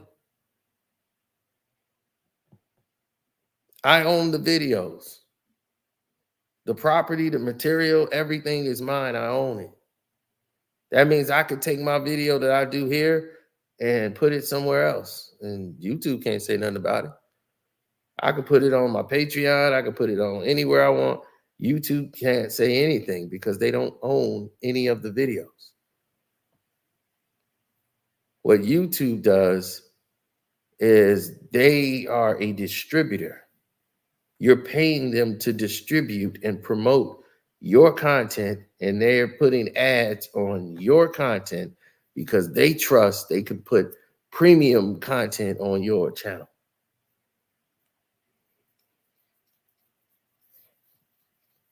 And by me having a high audience retention, that put me in a different bracket than 90% of all YouTube. These guys think because they go around screaming the F word and cursing every 10 seconds, that's a way to scare off the money. Now, YouTube had to change their policy because some of the most popular people, white people, were cursing in videos. See, I'm going to get to the truth. And this whole green dot, yellow dot thing was put in here not to protect the content. This was put in here to control what was happening with the content. YouTube was just loosey-goosey. It's just like, whatever, you're not going to risk losing YouTube to promote your content. And they snatched it down. These ad revenue companies weren't playing. They snatched their ad money from YouTube and Google. They was like, look, snatch it. They think we're playing. They're going to have to put some revisions in there. So they put revisions in and they had to evaluate who was safe and who wasn't. And me having clean content, all my content was clean. So they were like, well, that guy is good.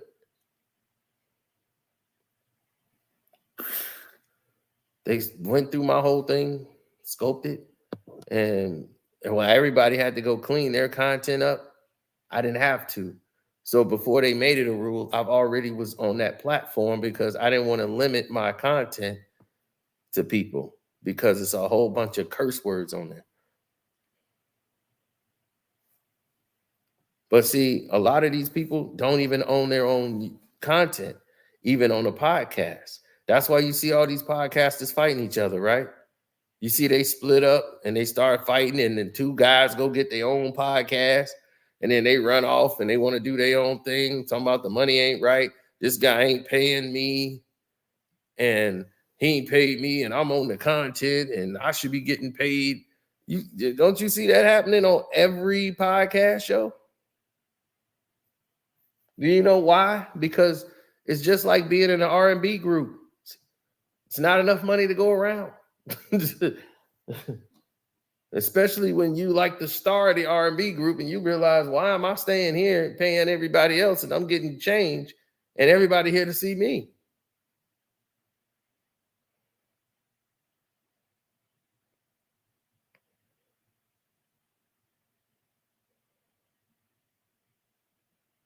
That's why this change had to be made.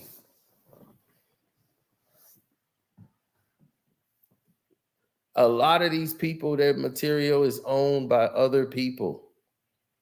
They don't own an IP address. So all the material that they think is theirs, nope, this company owns it. That company owns it.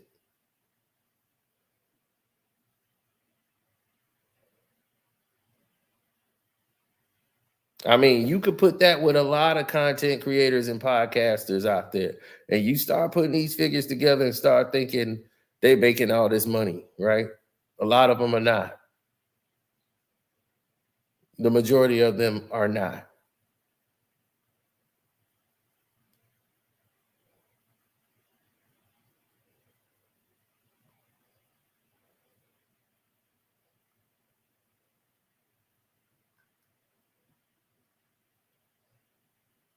Gilbert's in a different situation because he's already owned. Gilbert played in the NBA, so he was already a millionaire. So they're already doing $1 million deals because he already had a face and name. He's a basketball player that played in the NBA who made millions of dollars. He already had his podcast. He know those people. They're paying for the platform. They're putting up all the money. Nobody else on YouTube is just going to get that. No YouTuber is going to have that.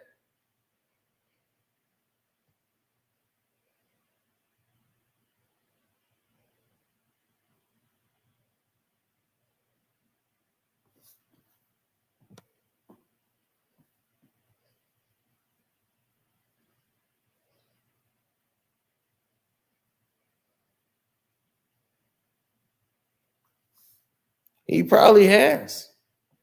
Some guys probably have. It depends on how their content is distributed and who they connected to. But he might have generated that much money, but how many people he got to split that money with?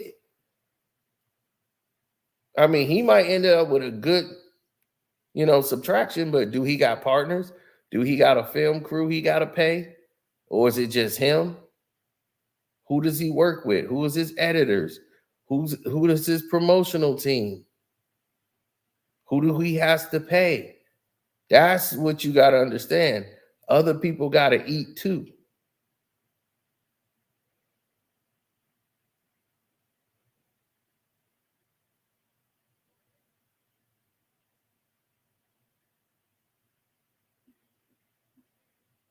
No, I don't care what somebody makes. I'm just saying that's what people you got to keep that in mind. See, you're not thinking, you just talking. No, I'm telling you to think in case you're getting into the business so that you would know what it actually takes to make it there. And the shortcuts. Well, I said no, akademiks said yes. And now he owned by 2 Jewish men. Well, 3. But he like, I'm rich. Okay.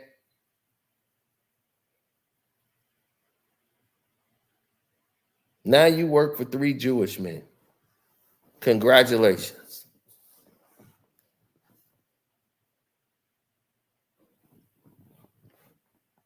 That Jewish man said, I can get you on TMZ. I can get you everywhere. I'm going to interview you. You working with DJ Vlad and No Jumper. And Lucian likes you now because you're going to help him with 6ix9ine and all his other projects.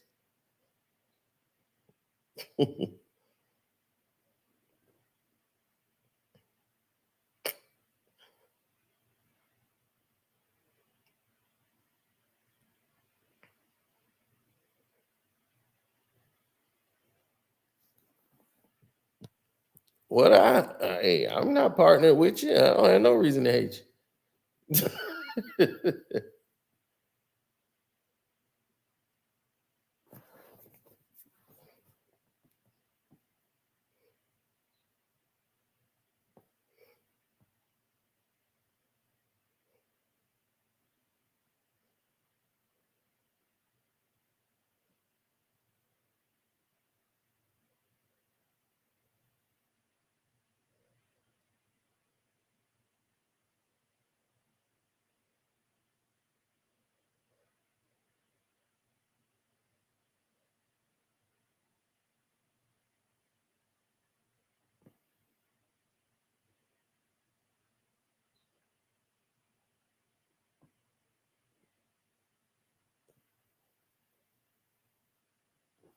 we have to understand what the perceptions and the dynamics of it actually relates to.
No.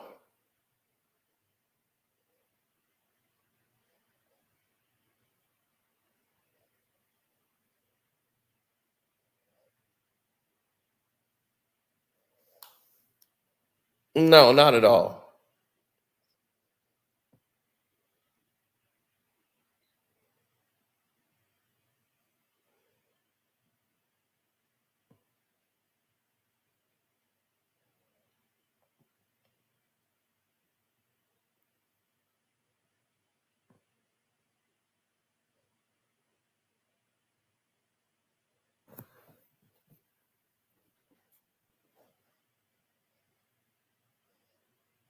Mm.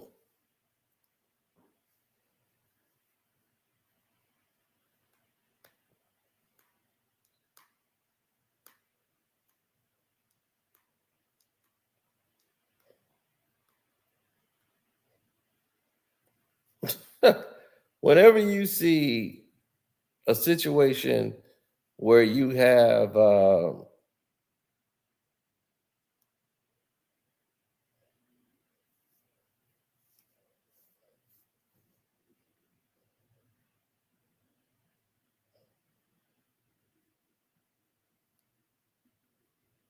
well, look, you have to realize one or two or maybe three different things here. First off, Drake is doing damage control. Right now, they're going to find every underage young girl who might have a story that Drake might have been with that could say something. Make sure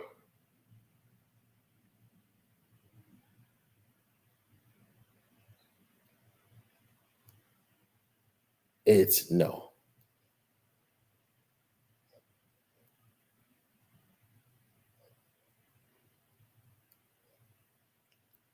Well, academics is going to pivot. And now he's saying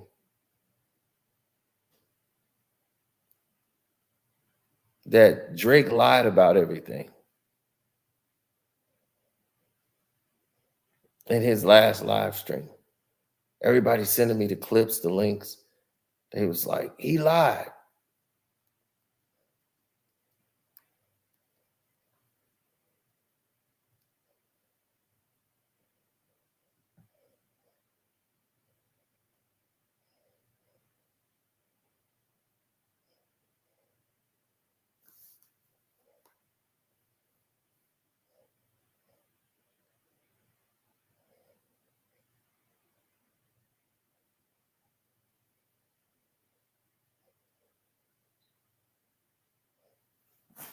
Well, when you start looking at when you want to, let's say you want to watermark things, he's trying to lie to cover to save his ass.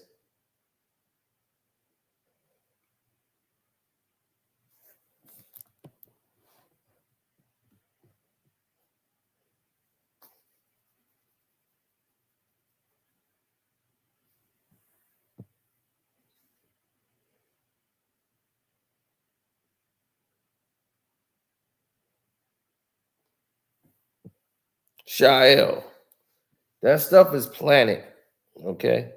That stuff didn't belong to Michael Jackson.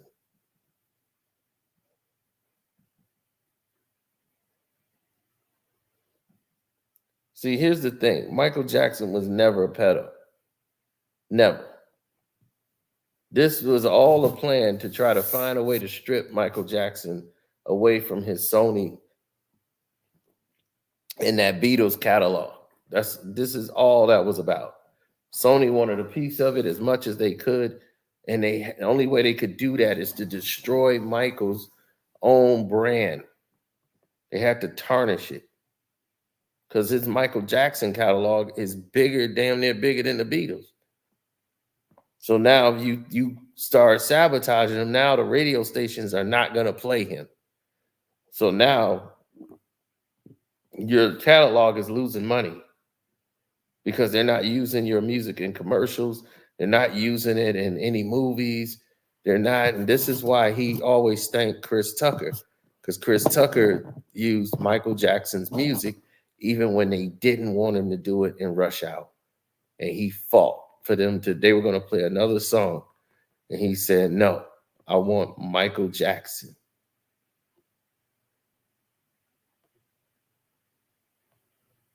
And they didn't even play the right Michael Jackson song. They played another part of me. It's just another part of me.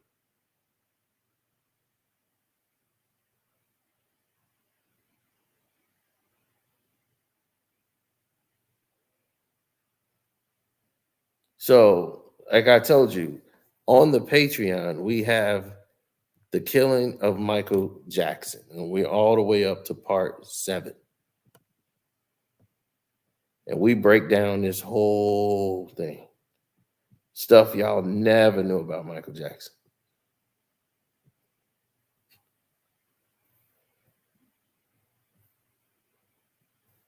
The 2300 Jackson Street house, we know all about Joe Jackson. We know everything. My uncles used to perform just like the Jackson 5. Every one of my uncles were in a band. My uncles still sing to this day. 2, 3 of them still in there. Family bands. Back in our day, there was so many family bands. You know, my father had a band. My mother had a band. All my uncles was in a band. Music was in our life. My grandmother played the piano. She made all the outfits, sewed up all the outfits for them. They were the Chambers of Time. Then the Jacksons was in Gary, Indiana, which is right close to us. That's like Gary, Indiana is like 30 minutes from us, 30, 45 minutes from where we live. So we would be at the shows or whatever. They would see the Jacksons was performing, go see the Jacksons perform, and then they'll be doing the acts on stage and covered songs. So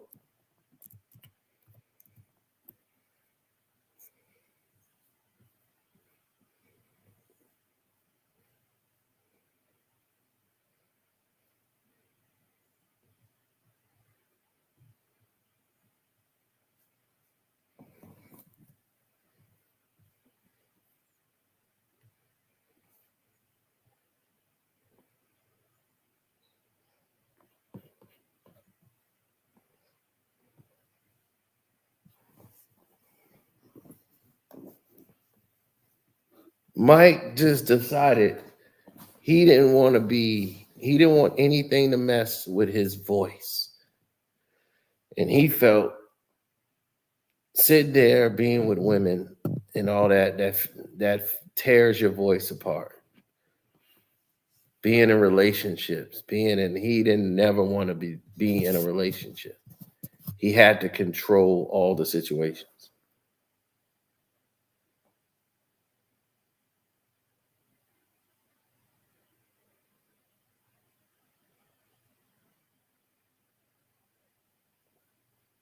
Mike was dating women, but wanted to just keep it quiet. Nothing came before the music. And that's how Michael lived. And he didn't want nothing to get in the way of that. The music comes first.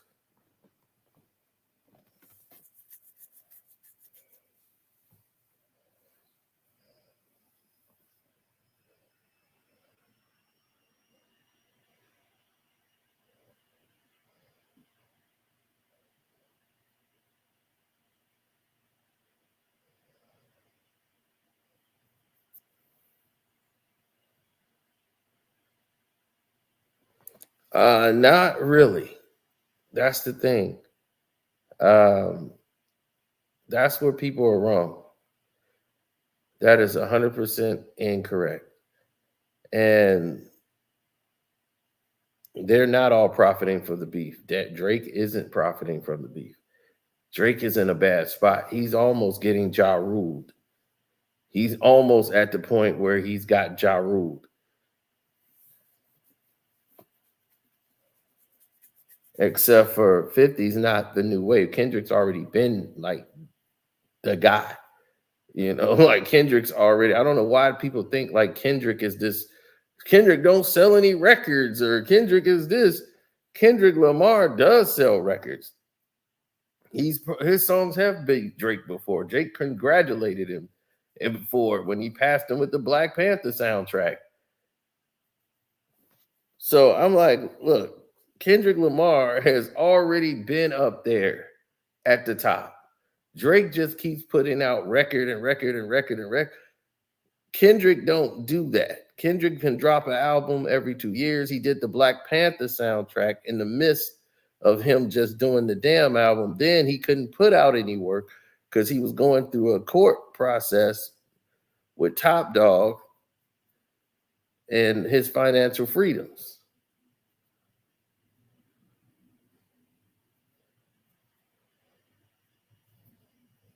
But they don't realize Kendrick had put out like 30 something songs because he had like a whole mixtape album that was like 12, 13 songs. That was damn near an album. And Kendrick songs be like 6, 7 minutes. As you see, when he was dissing Drake, that was like 6, 7 minute song.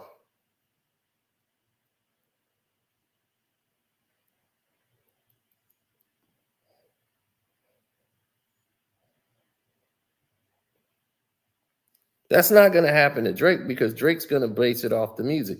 He's going to go back to his soft spoken crap.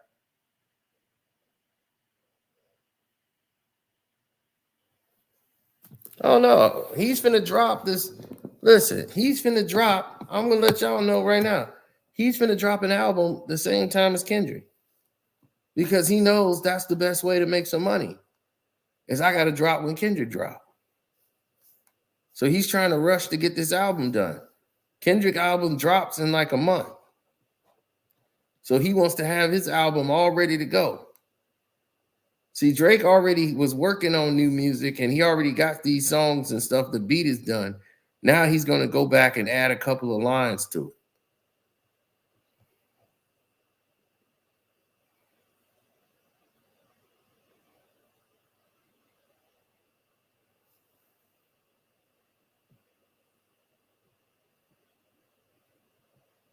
He said Michael Jackson went to sleep over a little boy's house. What are you talking about?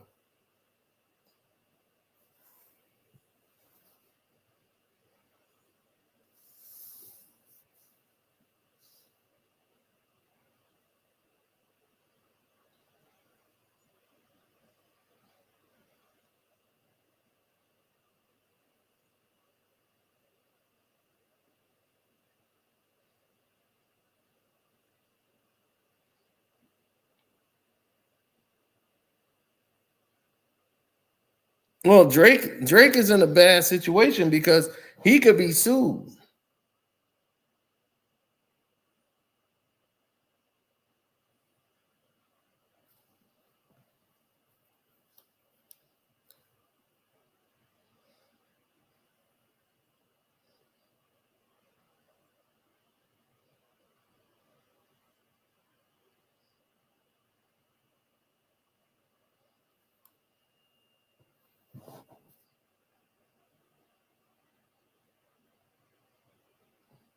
On some real stuff, what happens next? Ooh, let me tell you. If Drake team keep continuing with this narrative of trying to say Kendrick is a liar and all of this stuff with the mold and all this, what's going on there, this is a Drake situation. If they keep trying to tie him into people breaking into his house and he's getting popped at and all this stuff, if they keep trying to play with Kendrick like that and trying to tarnish his name on social media with all this garbage they spewing, I'm telling you, they gonna rev it up. And if they rev it up, y'all in trouble.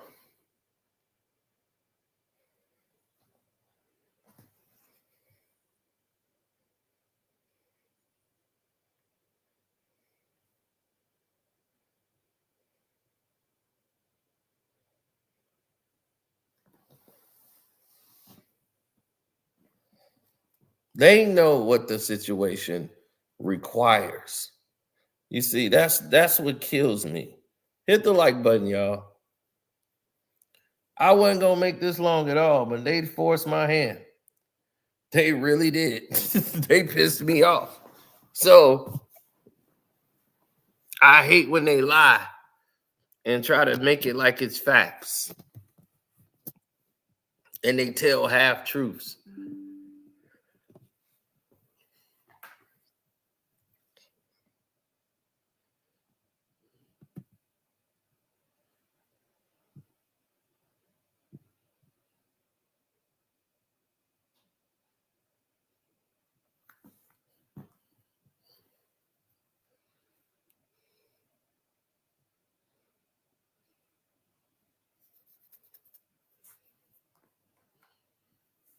Now,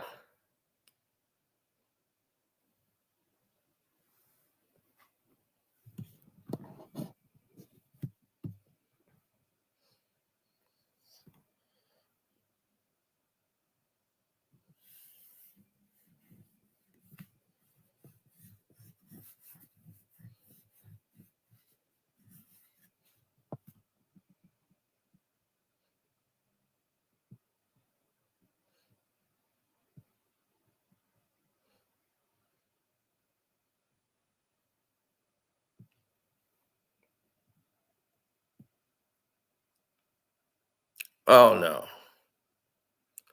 When people lie and they come at you with all these false angles, is because they have nothing.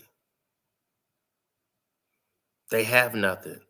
They don't have another route to go.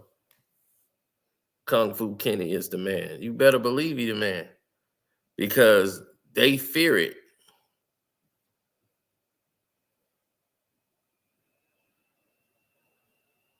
I guess that's why you're a comedian, Mo Brown. They plan it at USC graduations.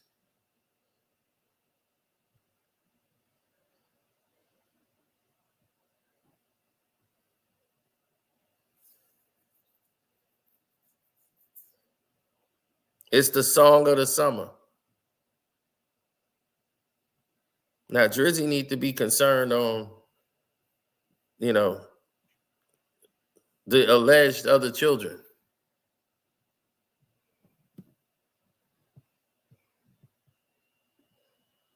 Right? That the mom is allegedly on social media calling for you to look out for.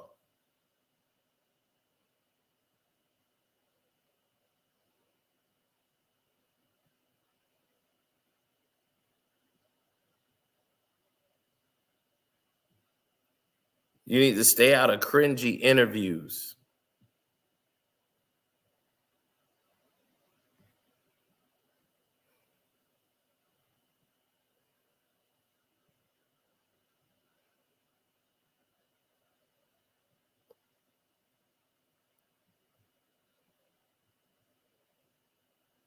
Right?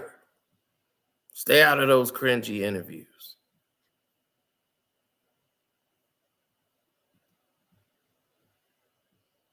These alleged children that you have.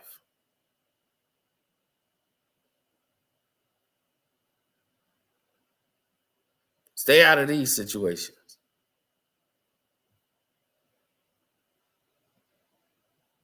And there's plenty, many more children out there or women claims of children. These are the two and the three that we know of.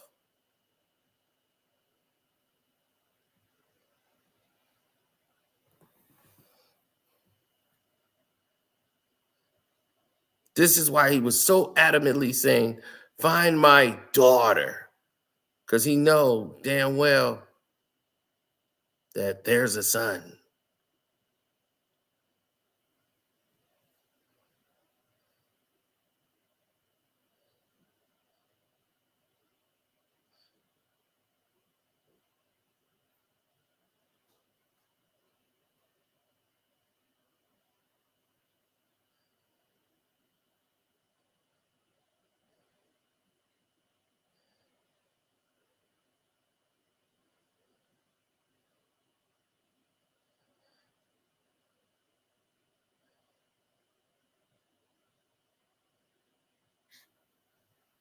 What he said.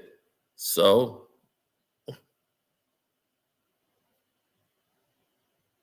So, okay. Because you said so, you know, that's the so. That's the so. All right.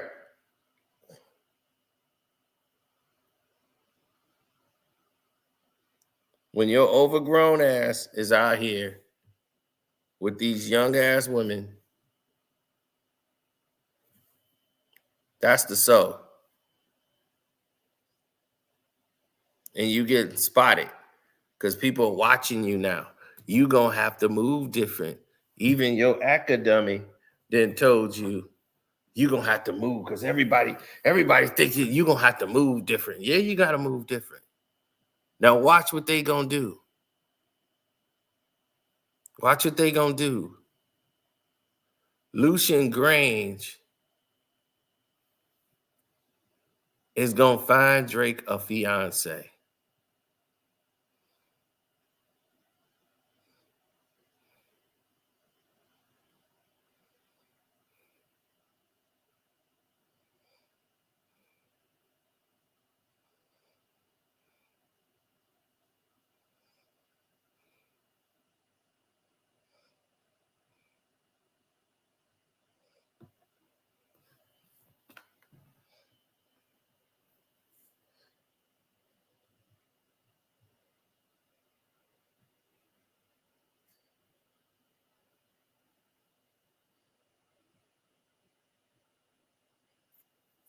Mm-hmm.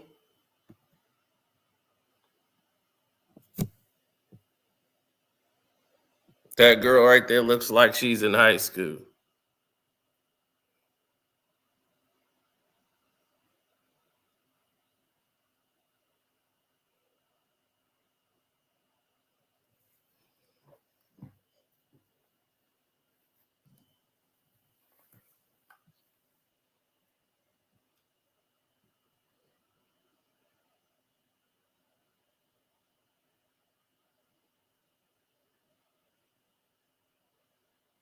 Mm-hmm.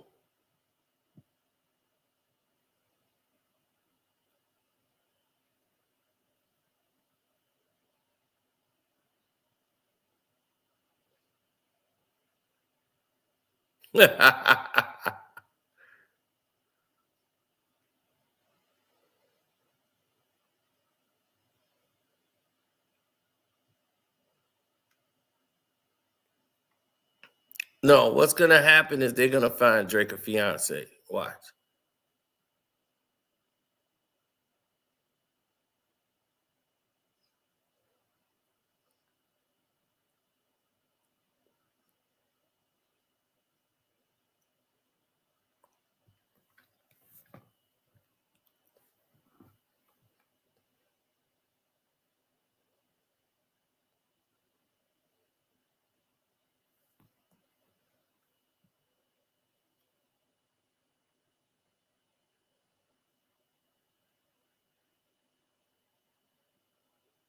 I would love to see it. I mean, when you start looking at people they saying they shutting the door to, and I'm like, look,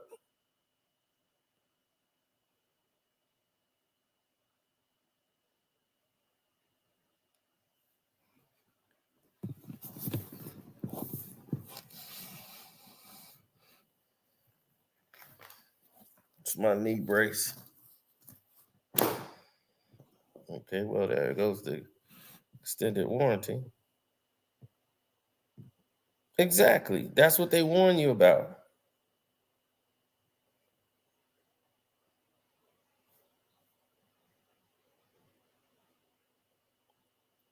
Oh yeah, y'all ready? Y'all been here this long and y'all been holding on. So now we're gonna give y'all something special. Hold on, I'm gonna be right back. We're gonna give y'all something special now.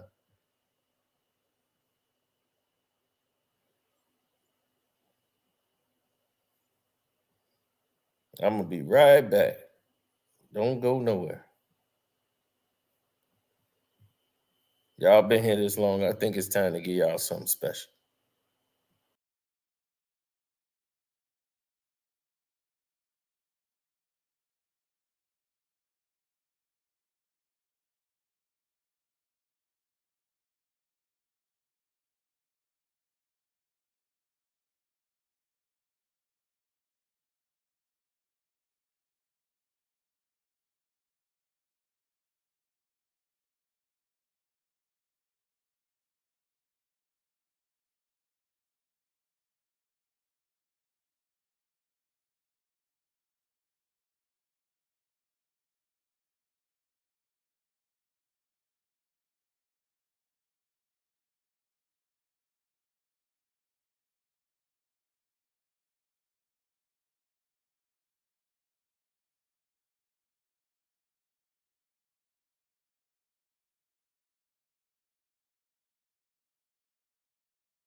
Oh, yeah.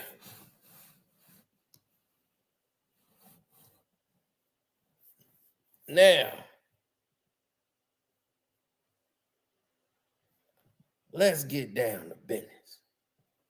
Let's get down to brass tacks, boy. See,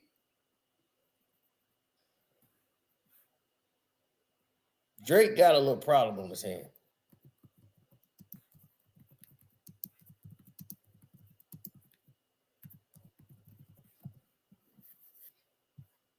And the problem that he just created is that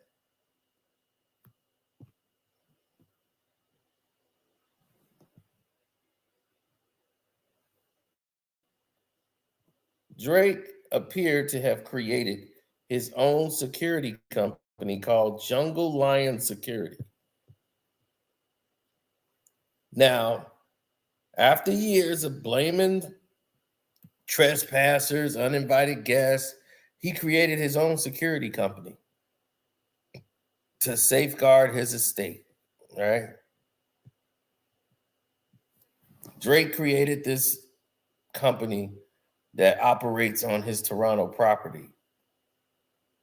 Now, Drizzy had endured multiple trespassers in his home for several years, including in California, which required him to have a security outside of his home 24/7. But it's not unusual. But the Canadian news channel that reported that in 2019, Toronto approved Drake's request to construct extra tall fences. That is a violation of the code. But because of his celebrity status and everything around it, they okayed this shit. Okay. So now they okayed it. And this place that's called the Embassy, once again, no one outside of anywhere knows this isn't Drake's house.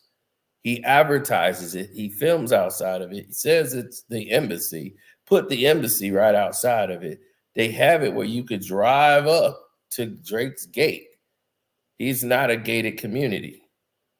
So he's already advertised where he lives and brags about it. So you can't say Kendrick Lamar leaked out his address when everyone knew where he lived. It wasn't a mystery to find out Drake's home in Canada. I mean, celebrities' homes have been on the internet, on maps. They used to have maps to the stars' homes back when they had the tour guides.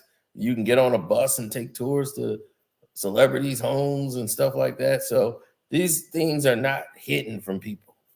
Like, people know where, like Michael Jordan's house. I know what Jordan's house is because I lived out here. It's not something like that, but professional athletes, a lot of them live in a gated area. Like, you just can't get to their home.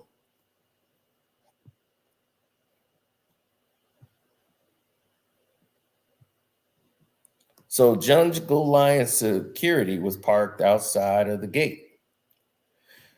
Now, Ontario Transportation Ministry records got the license plate associated with Jungle Lion Security. It's a vehicle which is registered to Drake himself, listed under his birth name, Aubrey D. Graham. Although Jungle Lion Security does not have a website, its name is listed in the registry of a private security firm published in Ontario's Ministry of the Solicitor General, according to CBC News. The only person's name in the firm profile is Nezel Bezer. Nezel Bezer, better known as Chubbs, who is Drake's head of security. Now, the news channel also reported that public documents reveal Bezer's involvement in numerous business ventures using the name Jungle Lion, including Jungle Lion Management, which operates Pick 6, now shuttered sports bar in downtown Toronto that reportedly have ties to Drake.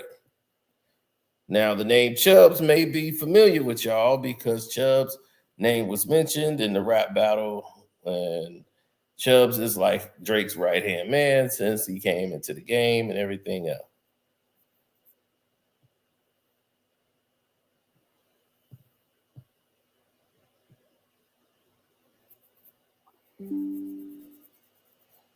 Chubbs is the only one that can get your hand-me-downs.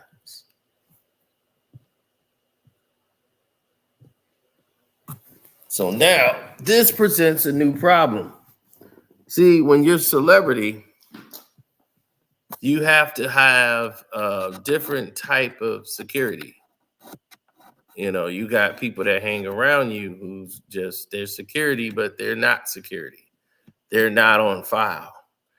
See, what Drake is doing is basically creating a security company and then hiring gang members and violent people to work there without any approval whatsoever. So people with criminal records and not just criminal records, but violent criminal records money can be basically funneled to them through this company. And let me tell you about how that works. Right? They're supposed to have bond security. Bond security is what rich people have. They're paid for normally by your record company. When you have bond security, that's the job.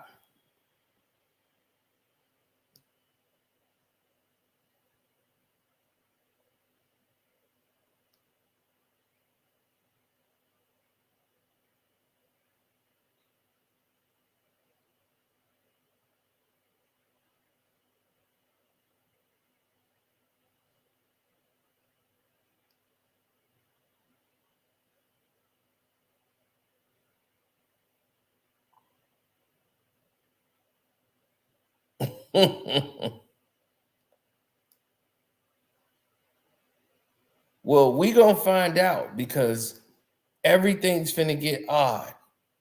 Before it gets even, it's gonna get odd. Real odd.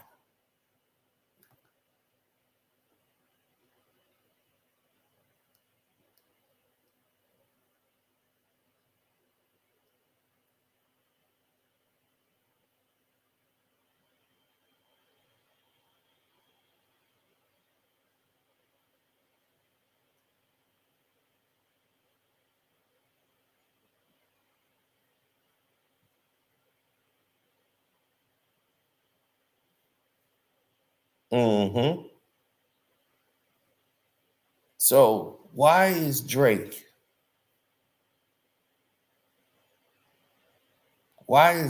Drake involved in such a ridiculous situation?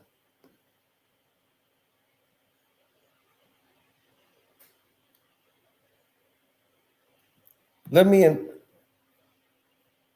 advise you of what could happen here. If Drizzy is hiring,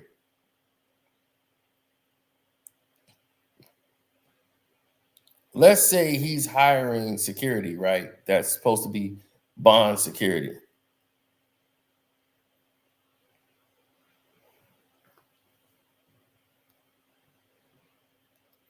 If he's taking that route,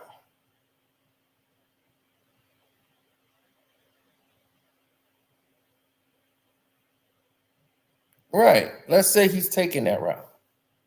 He's hiring bond security to do what they do. Do you know what happens next? The bond security are insured. So anything that they do, they're insured. They normally, most of those guys have licensed and legal guns. Now, the people that you got as security, what are their credentials for having guns?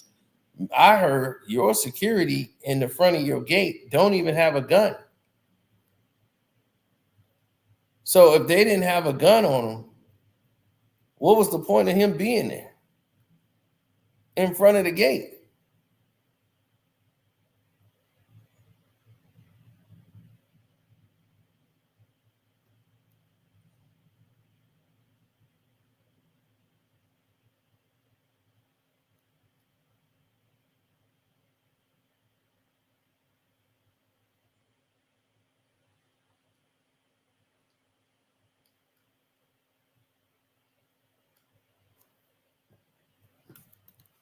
So now, if you're doing that, and if they decide to look into your finances and see that you've been paying these people through your company, the news decided just by looking that up to go through the security thing to see what's going on there. And once they start seeing 1 + 2 = 2, and they're like, oh no, 1 + 2 don't equal 2, it equals 3.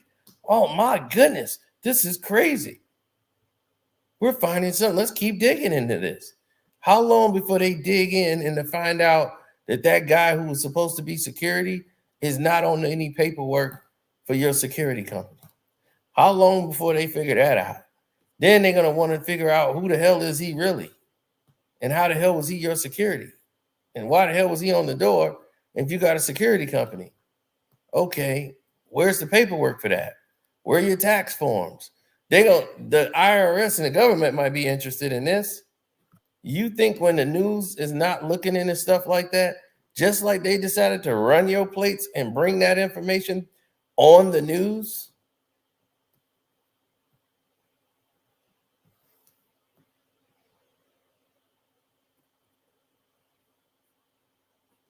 What's your point? Oh my God, you really don't get it? You really don't get where this goes? This is why when Big got killed in LA, right? When Biggie got killed in LA, they tried to say Puffy had the Crips as security, right? And what did Puffy tell you? They had it guys who were insured. They had bond security. So if Gene Deal was there, he's a security guard. He has authorization to have a firearm on him. He has a badge, probably he's bonded security.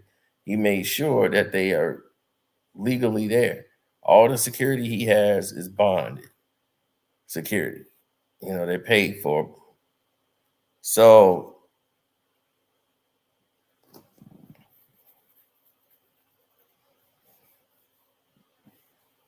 if you have gang members there, Puffy knows better than to have them on salary.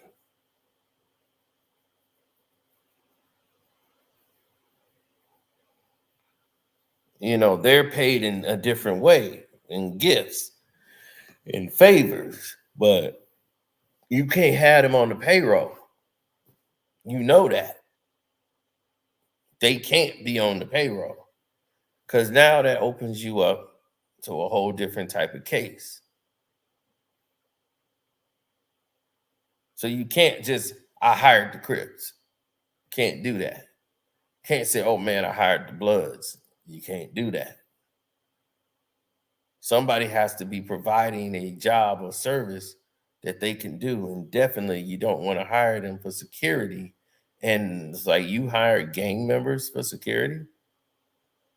Now you really opened up, because gangs are a legal activity still. I know it's popularized, but they still looked at as an illegal come, to the government. Yeah, they're not something everybody is very happy about.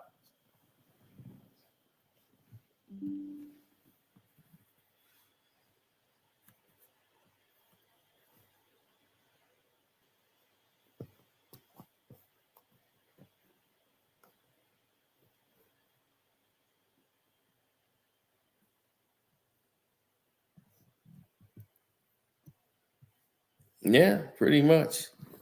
People act silly and do silly things, they get silly results.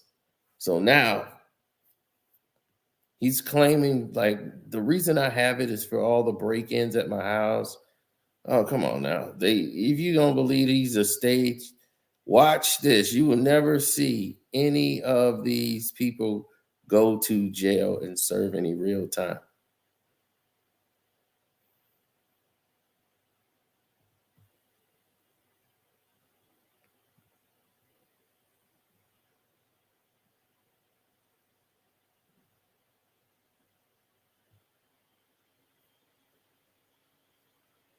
Now, why do you think that is?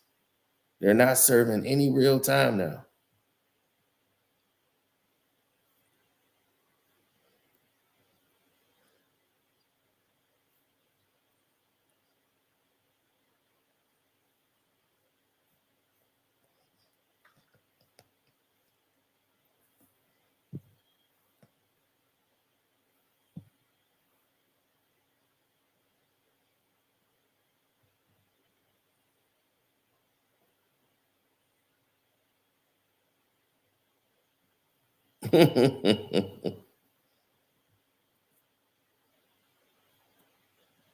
Well, when you look at the major scope of things, what do you think people are going to say when it's all said and done?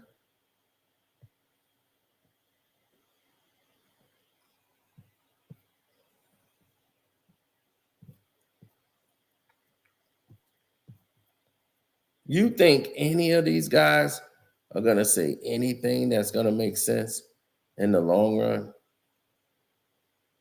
No, they're not. They're playing the safe game.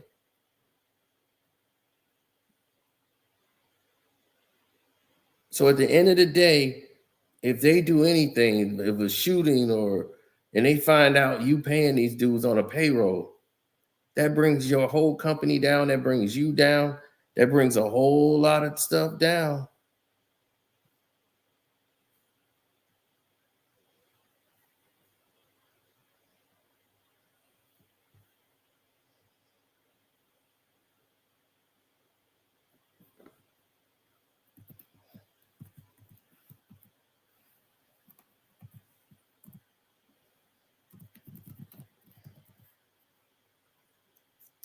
Oh, come on.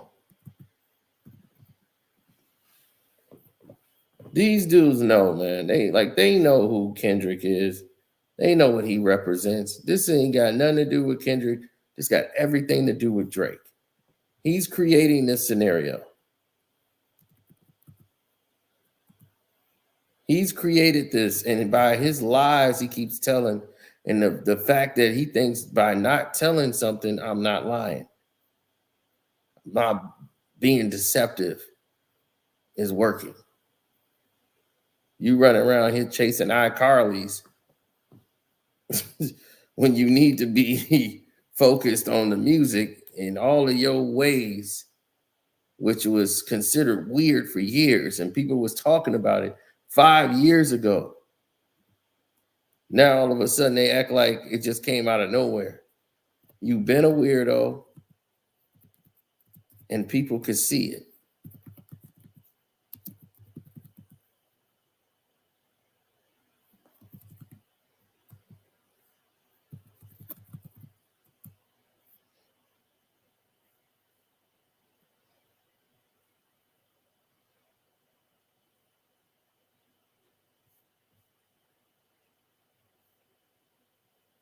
Because when it's all said and done, that's when the cream gonna rise to the top.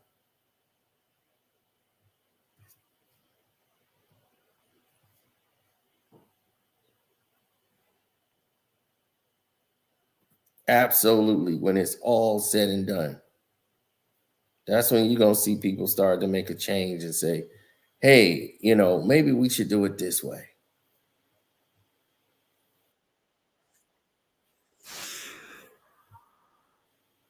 Now, we're gonna take a look at this.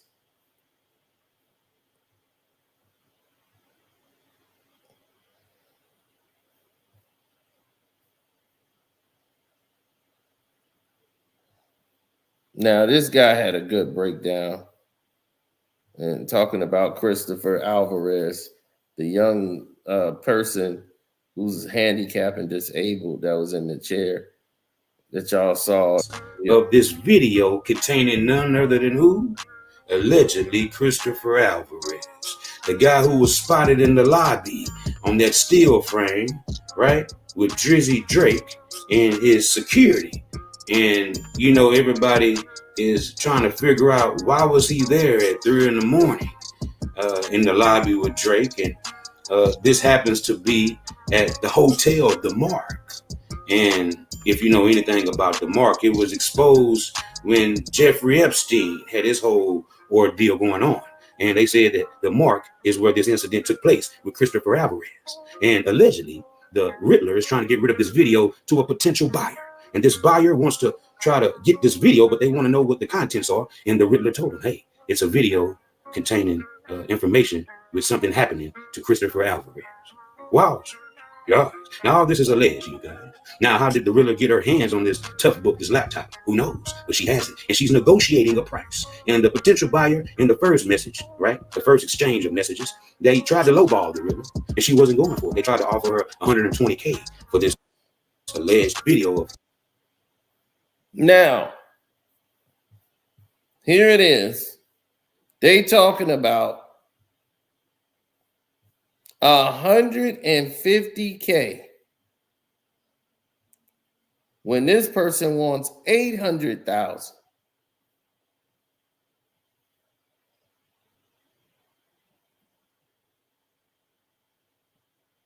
They said, I want the cryptic tape. How long is it?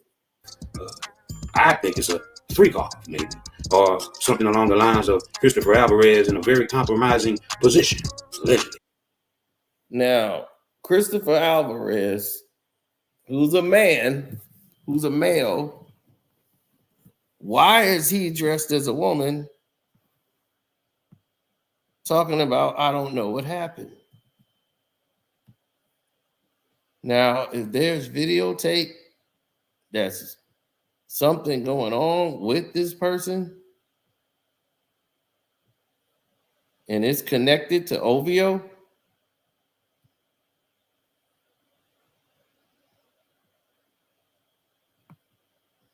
this could go down a And dark it could road. contain Drake in the video also, allegedly. Who knows? But, they're negotiating the price. And all of a sudden, the negotiation went dead for a couple hours. And then the negotiation picked back up just a few minutes ago, you guys. And I have the proof of this. And guess what? Now the potential buyer is back in contact with the Riddler. And she's telling the potential buyer, hey, give me 800K and you can have the video. And the potential buyer is sending a message to her saying, hey, look, I have the funds, showing the proof of that also that I will show. And guess what? Maybe the Riddler is going to sell this video of Christopher Alvarez and Drizzy Drake, allegedly. Now, here's the proof of all what's going on behind the scenes. Run it. Now, Ebony Prince had put this up, and the Ebony Prince has been going in, showing this stuff, and this is going to be explosive. Because behind the scenes, they're trying to get stuff done.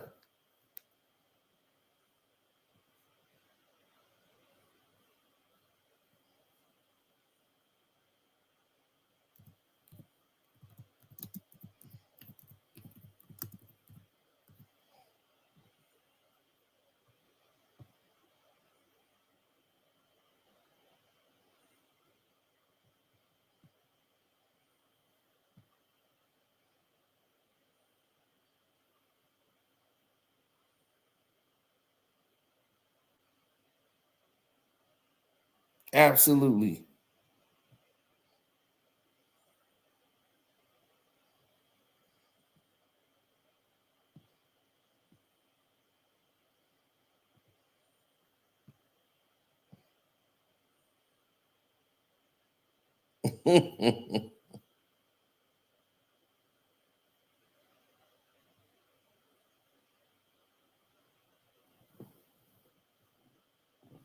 Well, people are becoming compromised.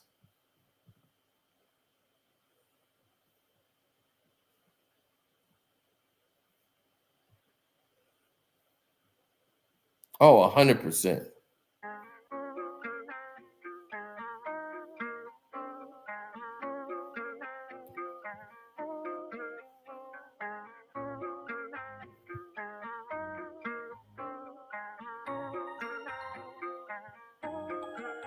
It's called being compromised. Now, everybody was debating on where was this video that the Riddler posted from when she posted this video to Twitter showing the evidence of Drake's contents on this laptop, right? The prescription bottles and things of that nature, right? That Kendrick used on his album cover. And everybody was saying, well, maybe that's Kendrick. He owns a property there in New York and Dumbo and this and that. But see, the actual location that the Riddler sent this video file from that she uploaded to Twitter, right? Showing the whole skyline view of New York City, right? This happens to be at Hotel Brooklyn Bridge, where that video was made and sent from. And guess what? Guess who was at Hotel Brooklyn Bridge? And they confirmed it. Christopher Alvarez, right? And as you've seen in the still frame that the Riddler posted, he was right there in his chair, right? On the CCTV footage, along with Drizzy Drake, P. Drizzy, and his security guard. And it was said that they were headed up to the room at that time, 3 in the morning. And what's on that tape, you guys? What's on this video that the Riddler's about to auction off and sell off, apparently, for $800K? Because the potential buyer said, I accept your offer. And then they start talking about, making the payment. And they don't want this payment to be traced. So the Riddler gives some type of link to send this money to. Wow, sir. Things are getting real, you guys. Pete Drizzy, what's really going on? Bucko. Wow, sir. And now we seem to have an altercation with Christopher Alvarez, allegedly, that happened in that hotel, the Hotel Mark, right? In this hotel where all this stuff took place at, with that still frame photo that the Riddler put out there containing Drake and his security guard and Christopher Alvarez in that photo. This is the same hotel that Epstein had a lot of rumors going on about him, with this hotel connected to him. So what does all this mean, you guys? Well, we'll just have to stay tuned and I'll just keep digging and see what I can pull up again. So hit that subscribe button, share this video, and like the video. And guess what? Keep it locked to OG Jacario TV. You're watching the Rundown Podcast. Now, shouts out to him and his channel. Make sure y'all follow him. He might have more info.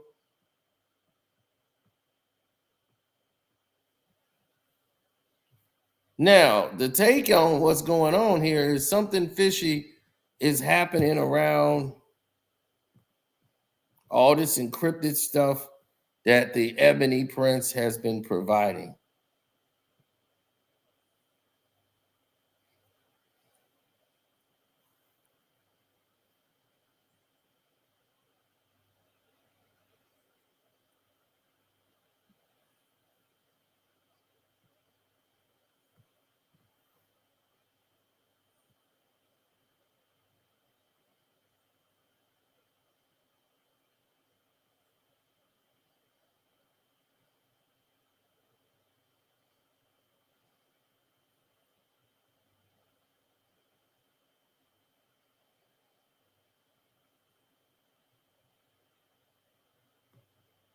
Yeah.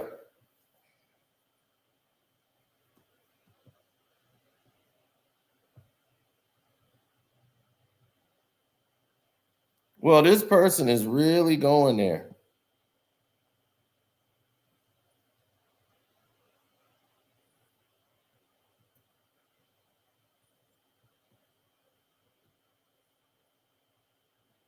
Yeah.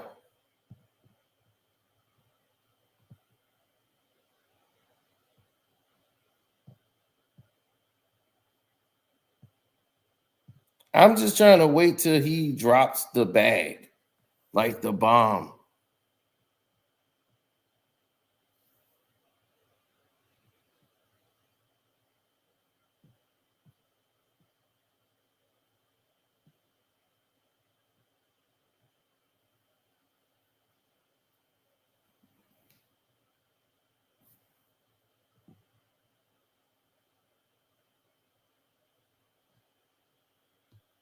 Now, the Ebony Prince was putting out all these messages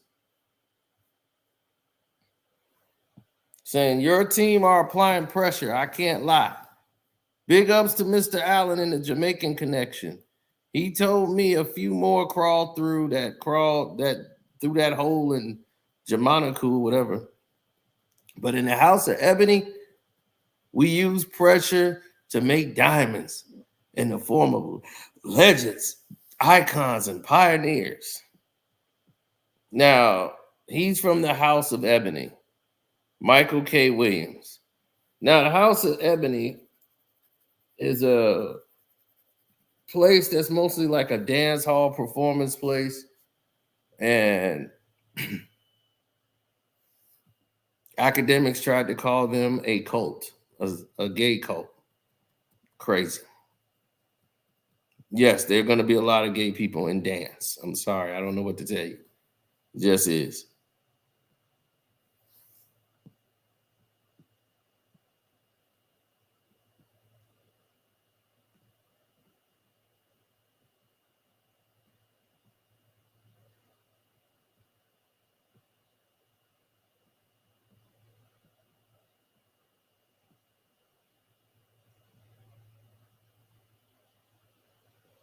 Okay. To be honest, I thought you were going to at least say you were mistaken by now, but okay. I only wanted to go with the story most know about because, well, you know. Does the rabbit hole need to go deeper? I'll only unzip the small part of the knapsack. Tune in later. Then he keeps showing clearly Canadian. I don't even know what that means. But then he says, now, where were we? July 2023, right? Hey, CC, do you love me? You should do better investigating yourself. How could this be Larry? He left NYC in the 90s and lives in Texas, yet he simultaneously works on 77th Street for 2 years.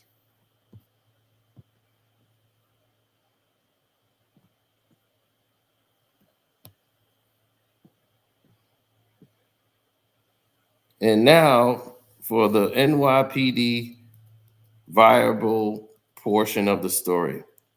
I was almost arrested while at work for reasons regarding your accommodations. NYPD officers Viola received a CCRB complaint after hearing regarding keeping you from said prosecutors. Did you ever see Larry there?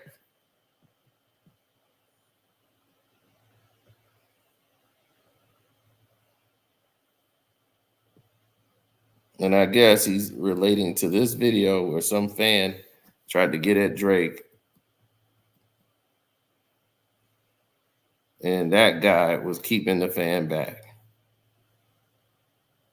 So it's obvious that the person might be that guy there, the light-skinned guy there. That might be him. That might be the mole who's working at the Mark Hotel, who claims he lost his job. He said, I stood next to you in the rain to keep the Paps and the fanatics away. I became essential during your stays, having to cancel vacations and all to ensure things like this didn't happen.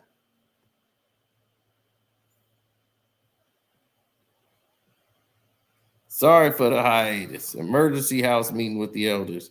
The consensus keeps going. I'll just leave these here in case we must get to this story tomorrow. The second picture is one nobody here even knows about.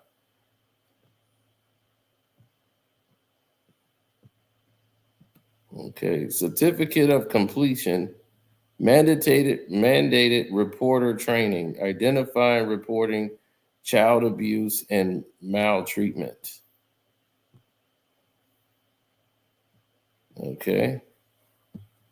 I don't know who that person is. I don't know what that has to do with Drake or anything. So we'll move to the next one. Now back to the story. Someone asks how to make it stop. 5 words. King Kendrick got the number. And his team too, as well as quite riveting emails that would send shivers down your spine. He said, when Officer Viola and the partner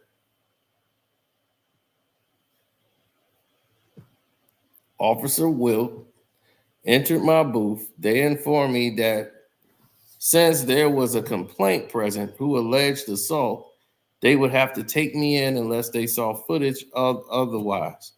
I had to locate the said footage while encircling by them.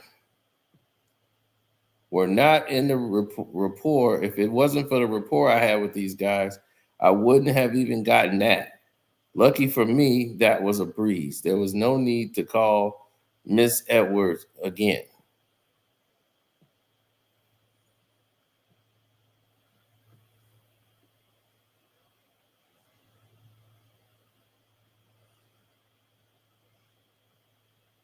Now, as the day turns and the clock turns down, how could I not honor this man? Strength, fortitude, the network. He carried the house, the scene for some big flowers. Larry, Ebony. Okay. All right. Let's see what he can get on.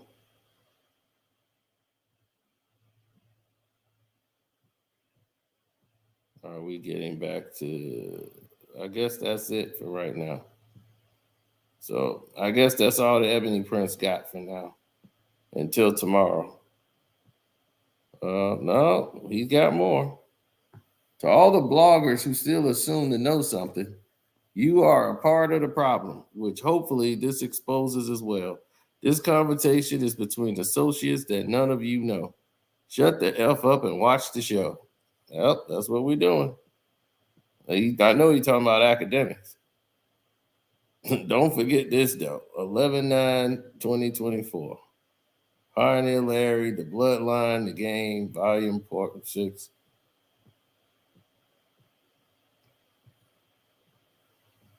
Canadian, whatever. 7/27/2023. CK. Canadian Water, whatever.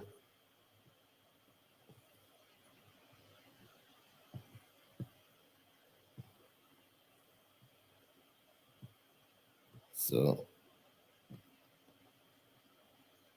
that's that.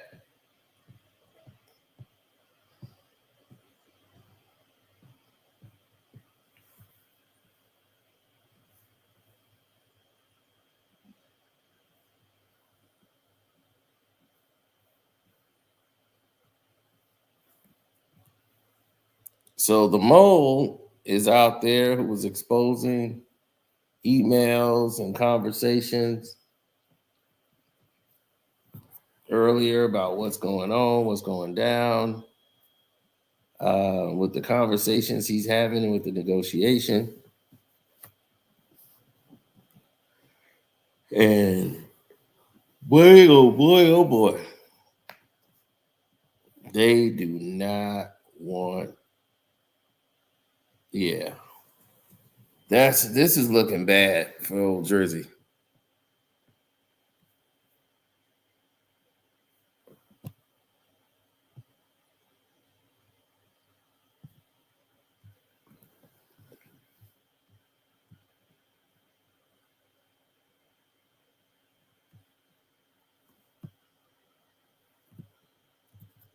Oh yeah.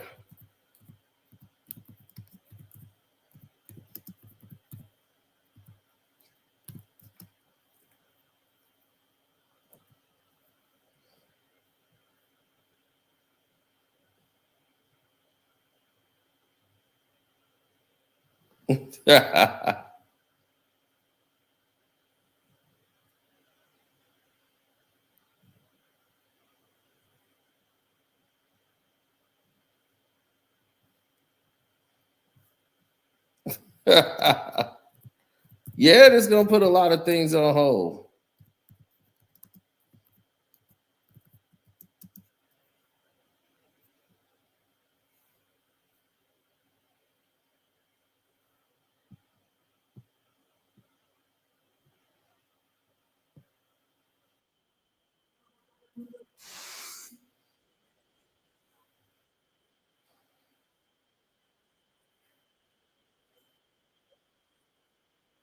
At the time, and this is when you were in high school? Yeah, in high Okay. school. So he was a fan of women's basketball, high school basketball. I was her teammate, so he followed me because of her. And I was like, oh, you got Drake to follow me? Like, what the hell? Like, that's so crazy. I was her teammate, so he followed me because of her in high school. So he was a fan of women at the time. And this when you were in high school? Yeah, of one of, or not a fan, supported one of my teammates at the time. And this when you were in high school? Yeah, in high school basketball, right? So he really was a fan of one of, or not a fan. So I played basketball, right? So he. Well, when did you first meet him? So I played basketball, right? So he. So.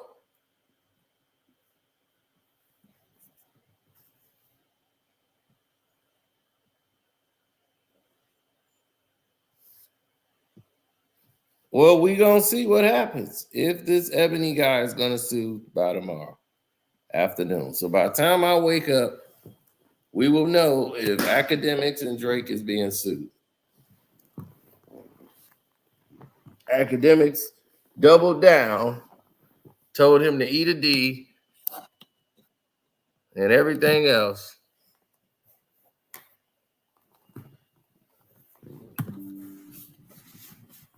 But we gonna see. But here it is. This woman saying that Drake follows her while she was in high school playing on the basketball team and was saying that he loves girls' high school basketball. Why would Drake be following girls' high school basketball?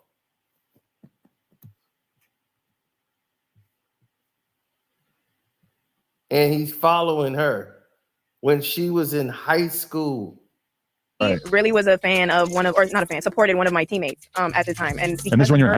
He was supporting one of the teammates on high school before he even ran into her. He was already in the girls' high school. So when the girl said it was some girls going to Drake's house when they were all in high school, hanging out in his house, y'all didn't think that was weird? High school? Yeah, in high school. So he was a fan of women's basketball, high school basketball. I was her teammate, so he followed me because of her. And I was like, oh, you got Drake to follow me? Like, what the hell? Like, that's so crazy. So he followed me, and I lost it. I'm like, I have to be Drake. Like, I love Drake. I've always. So as you can see, the girl said that Drake came to the high school. Drake followed her. She was hyped that Drake followed her and everything. Okay, now she's in the comments on Instagram saying how she never said that he went to the high school. It looks like all of the former teenage girls that Drake dealt with or groomed or etc. are now denying any wrongdoings from Drake. Yep. Now, here she is to clarify it. Her name is Sydney Christine. She said, I didn't meet him in high school. I said he supported my teammate I went to high school with. He was in college. Who was in college at the time? He heard of her. He never spoke to either of us in high school. See, she wants to clarify that now because all this video does is make her look guilty. So she was contacted. Didn't I tell you? Drake's people was going after everybody that they had in contact with, and they trying to get that bag to these people and tell them what to say, how to say it, the whole nine, because they know that this makes them look crazy. So now they're doing damage control. Didn't I tell you that? They got to go find every one of these girls who do these interviews that's coming up.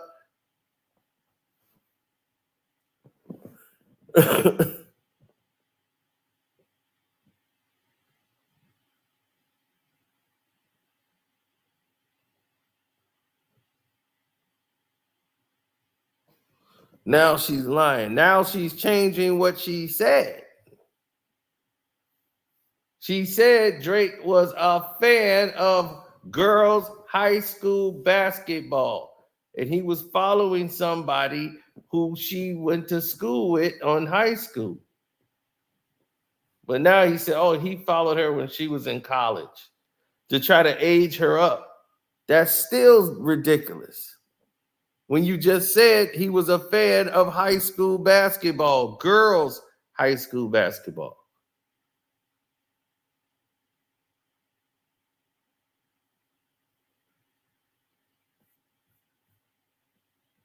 On his behalf. It seems like they're just canceling out any type of predatory actions from Drake as if it never happened. Now I get it. These girls were amazed and hyped that Drake followed them or gave them some type of attention because he's a celebrity, he's a big star. I understand it. However, you guys are not helping the situation. We get it. Your experience for you wasn't bad, even though it was still predatory in nature. really was a fan of one of, or not a fan, supported one of my teammates at the time. And this is when you're in high school? Yeah, in Okay. high school. So he was a fan of women's basketball, high school basketball, right? So he Right. really was a fan of one of, or not a fan, supported one of my teammates at the time. And this is when you're in high school? Yeah, in Okay. high school. So he was a In high school. So she said in high school. She literally said in high school when he asked. Now she's flipping it to college.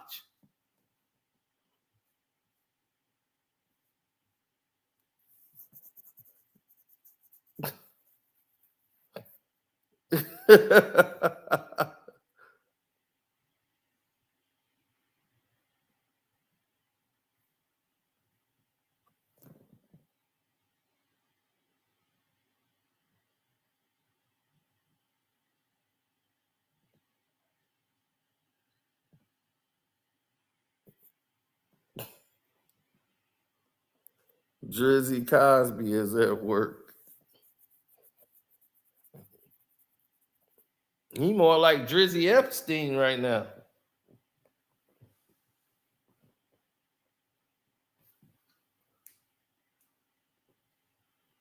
So now she flips and change.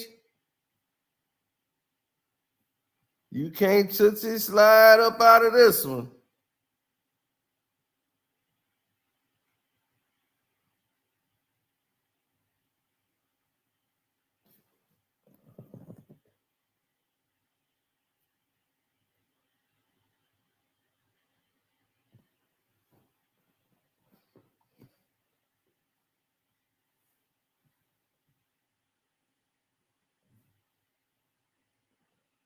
The power of money, the power of perception, the power of what the hell they trying to do.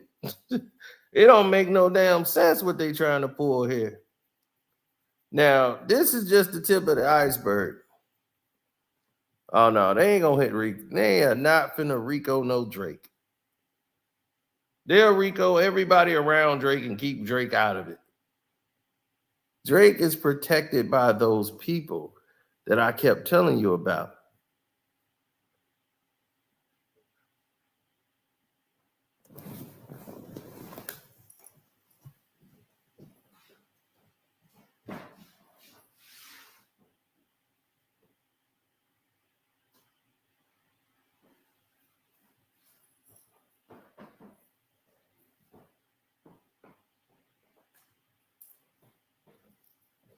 They got those people in place for a reason.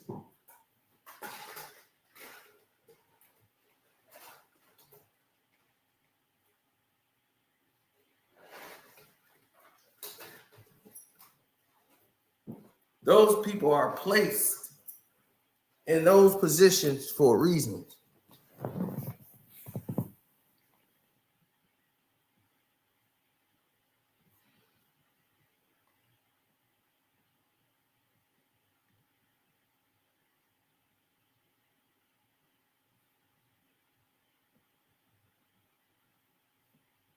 You don't think that's weird? This is what bothers me. I think most of y'all might be just young. So y'all don't understand it yet. So for y'all be like, so she 20. This all good. That's because y'all in y'all 20s. That's what I'm saying. Y'all don't really get it. Y'all be like, man, she 20, man. I mean, she 18. What's the problem? I'll be like, y'all in y'all 20s. So y'all don't get it.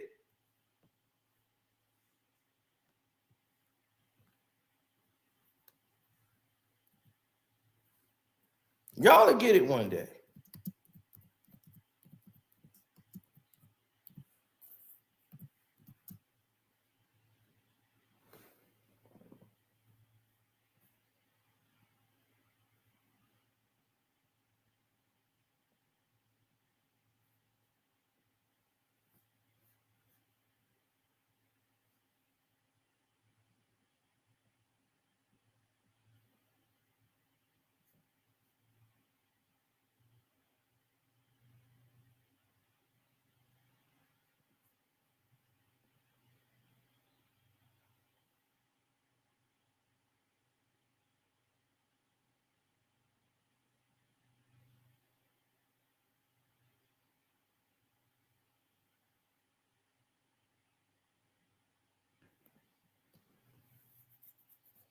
Oh, yeah.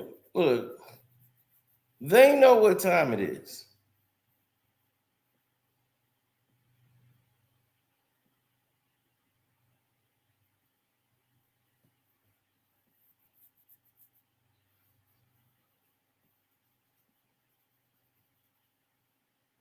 Trust me.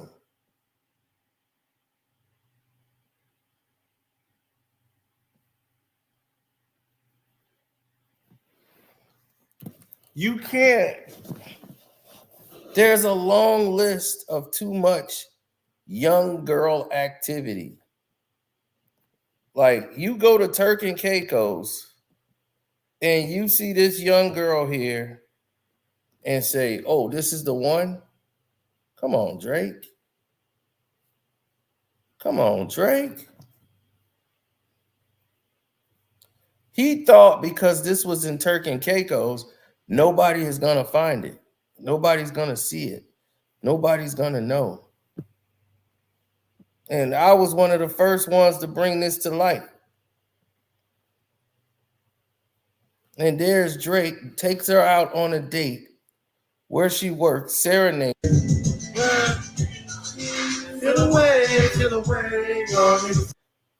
Look. Weirdo singing to her. And he's got the camera.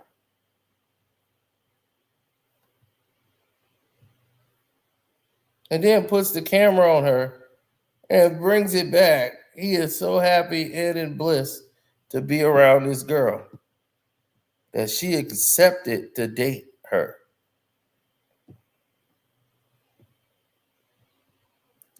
Are you cheesing, fam? Oh, you cheesing, fam? You cheesing, fam?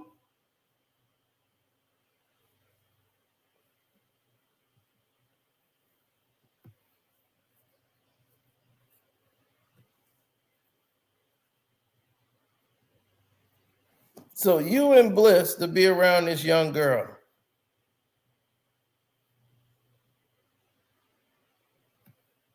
You are the biggest artist in hip hop right now. Drake, the biggest artist in hip hop, is out here romancing a doggone teenager. The hell is wrong with you?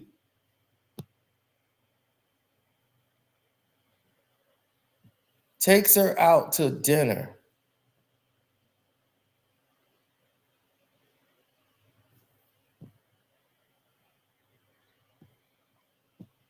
Then write her a silly ass statement. Names her Flocka, the one and only. No duplication. Could never be in a new location. We drink enough for 2 vacations. Tequila and salt water combination. Yeah, he wrote that.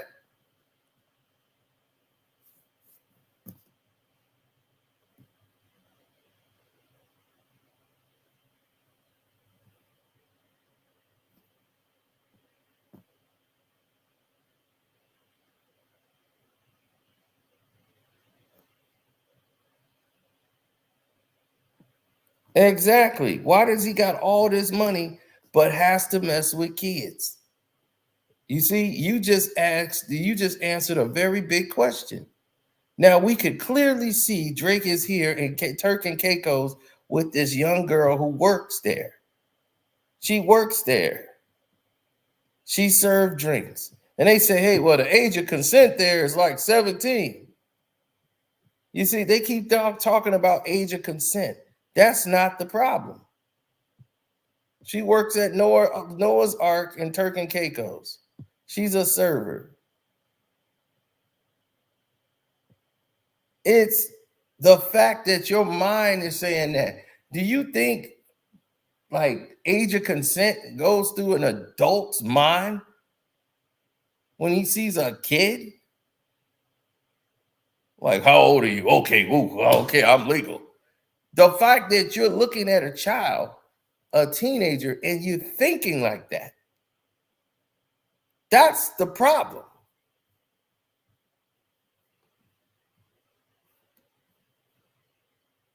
That is the problem. I'll be like, man, I got little cousins your age. Like little baby cousins that I've seen as babies, they're your age. You're babies. I look at that at like 22-year-olds.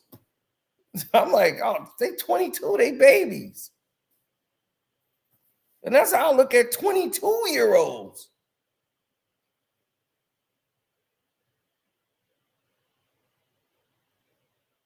This dude is 37.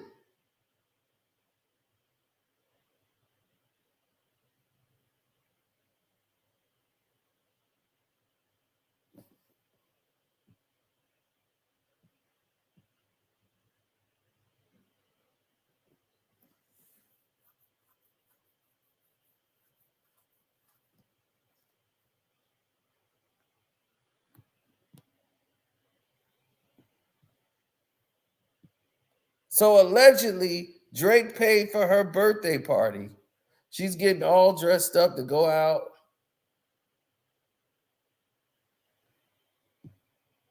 So they had a big New Year's. And then here's her birthday on the 6th of January, all laid out. There's old Flockacita.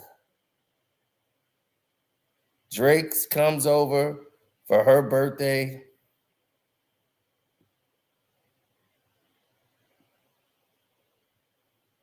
And what she said, buy me land, not diamonds, Drake.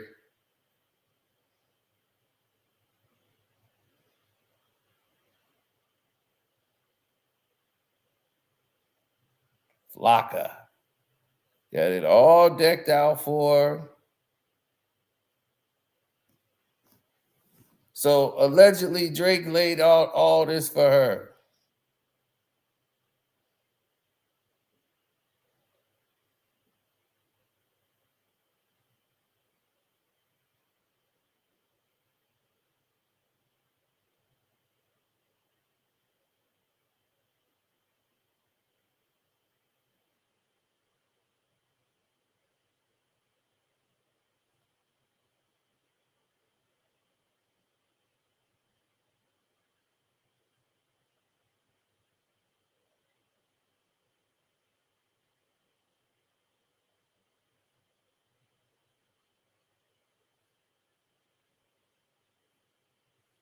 Mm-hmm.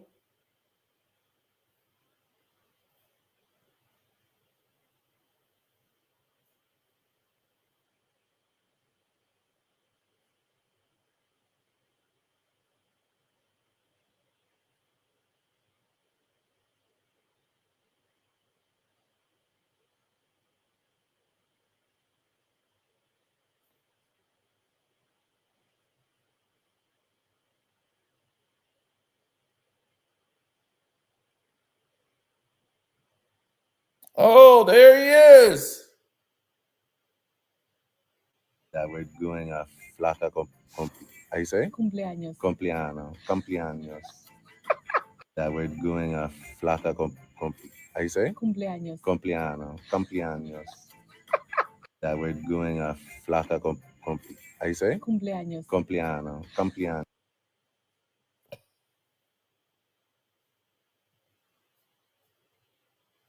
Mm-hmm.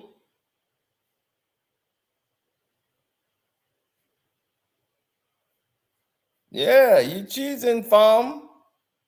Años. That we're doing a Flocka how you say? Cumpleaños. That we're doing a Flocka how you say? Cumpleaños. That we're doing a Mm-hmm. You spent your whole time with Flocka, whining and dining Flocka.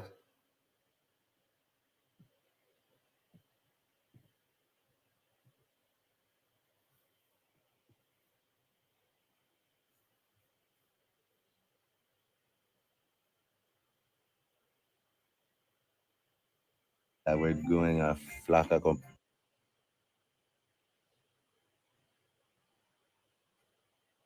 Mm-hmm.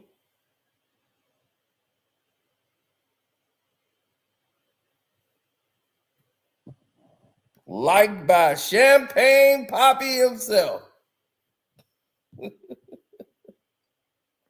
And that was in January of this year.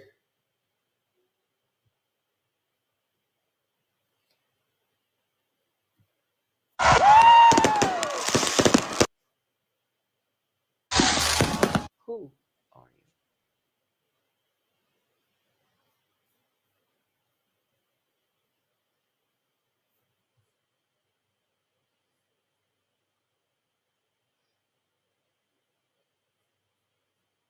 you? Drake is tricky.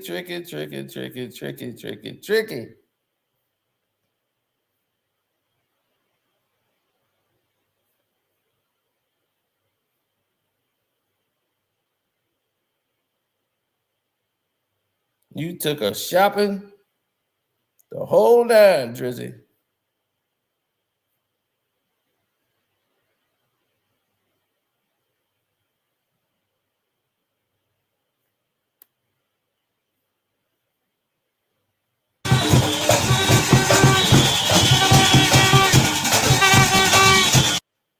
Oh, there you go.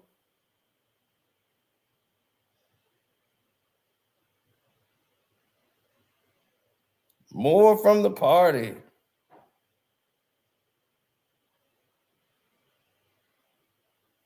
Look, oh, that's nice. Look at Drizzy.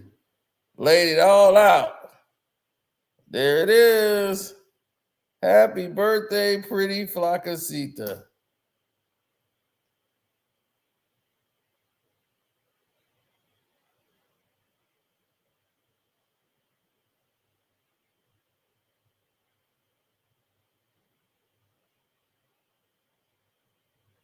Yep, she got wined and dined, all her friends.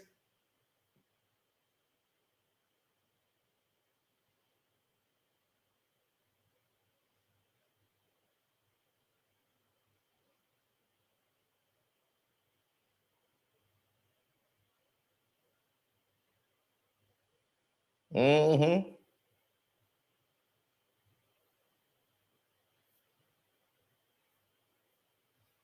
Oh, it's another one. Flockasita. Here comes another one. Drake put the Flockasita on there.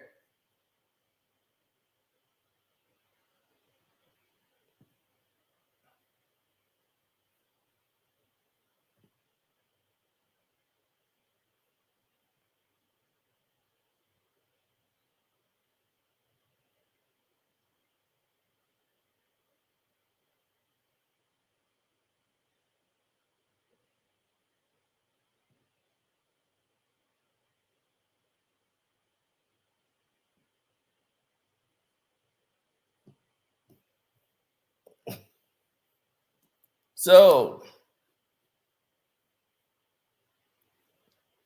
he's not even all that.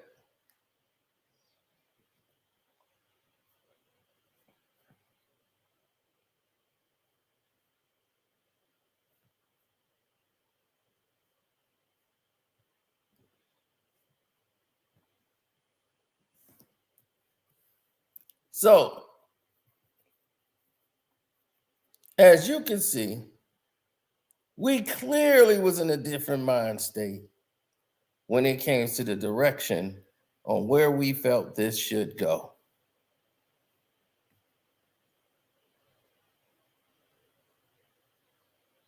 Right? He said he mentioned her in a song, I think. Drake mentioned all these girls in songs, and you don't even be knowing. This dude got a lot of weirdo behavior in him that he's going to have to address.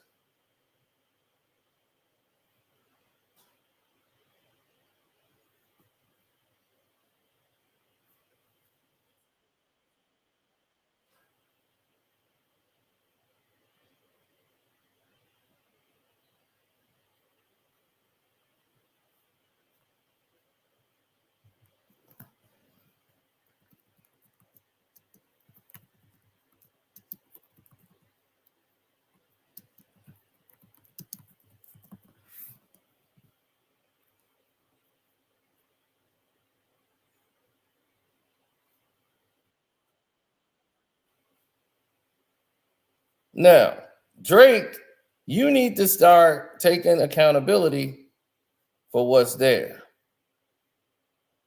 That's what Drake's son looks like now. In middle school. He's doing the Lion King play. That's what your second son, that's how old he is now. He's older than Adonis.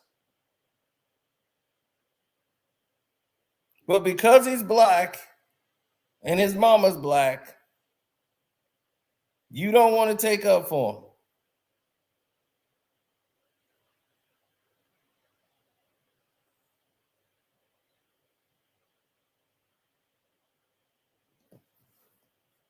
That's what he looks like now.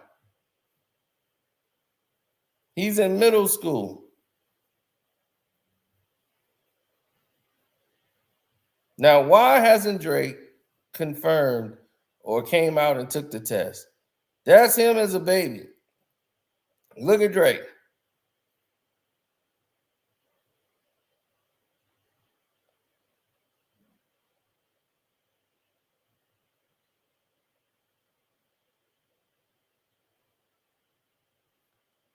So why won't you own up?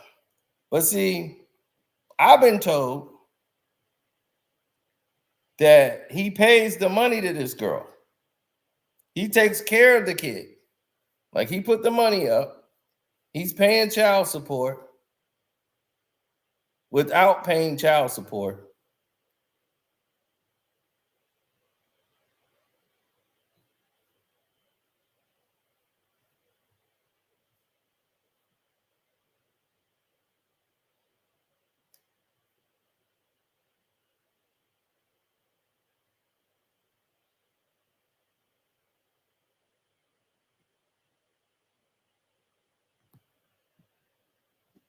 Mm-hmm. The sneaky way, under the radar. Now, here's what I heard, and I'll repeat it again. I said it earlier, but you guys might not have been here when I said it. I heard that she has an NDA, and this is why she had to take down certain things off her Instagram and all of these different things. And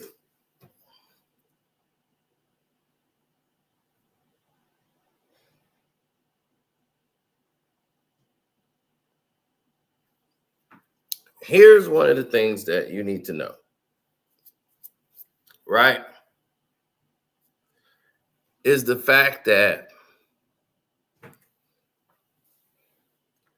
I heard it's alleged that in this NDA, she's not allowed to tell that boy right there, Drake is his father. The boy is not to know.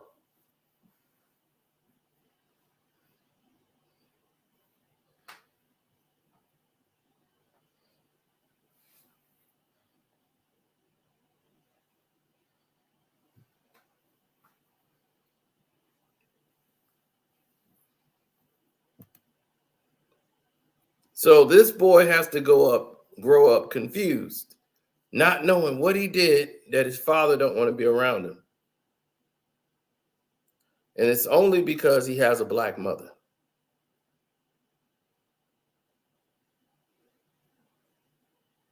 That's another picture of him when he was younger. He had the blowout fro.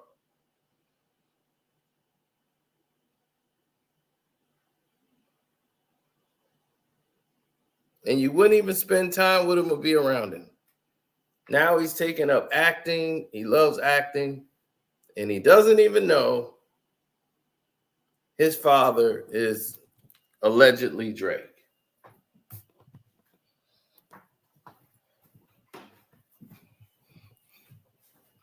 But I'm quite sure he knows by now. He has the internet. He sees his baby pictures everywhere.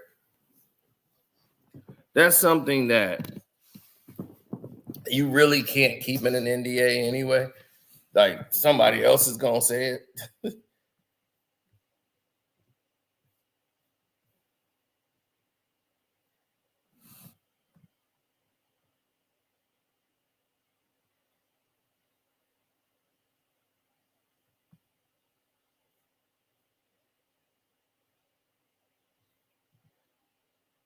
But like I said, his dad's a weirdo too. So now it's all falling into the same pattern of behavior.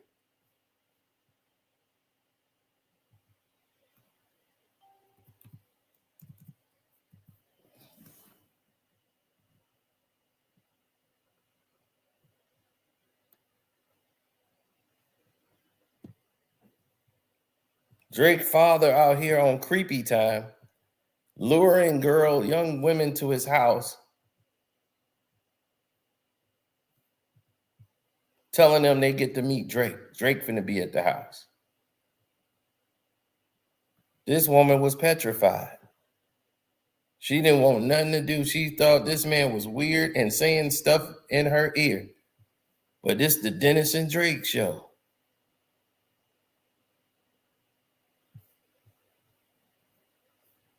That's the way they run it. And he got all these old time guys in there, and they trying to get all these young white girls up in there, grinding all up on them. And they there to see Drake. And they got all these pictures of Drake everywhere, and Drake is his son, and like, you get with me, you play your cards right, you get to be with my boy. Now give me some. Don't hold back. Now give it here. You never should have promised to me. I said give it here. Don't say nothing. Now give it here. You know you should have promised to me. Give it here. Don't hold back now. Give it here. She like, what the hell? Give it here. Don't say nothing. Now give it here. You know what you should have promised to me. Come on now. Drake will be here in a minute. Just give it here. Man, what in the heck is going on around here? This man is lost his rabbit ass mind. So they are from out of town. They had no idea what this crazy man was doing. But let's take a look at this.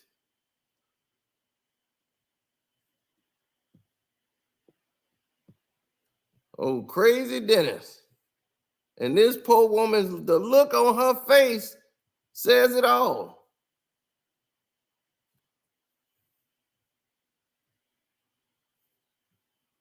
I swear, the look on her face tells the whole story. Okay, there we go. Now let's get to her story.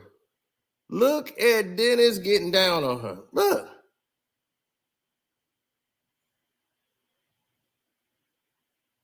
People that's looking for evidence, check this out right here. In 2019, you think you're going to Drake's party, but get Dennis instead. Yeah, baby. I'm blaming you for all this gambling addiction. Get ready with me while Roy tell the story at the time that I thought I was going to an after party at Drake's, and it ended up being a party at his dad's house. So this was back in 2019.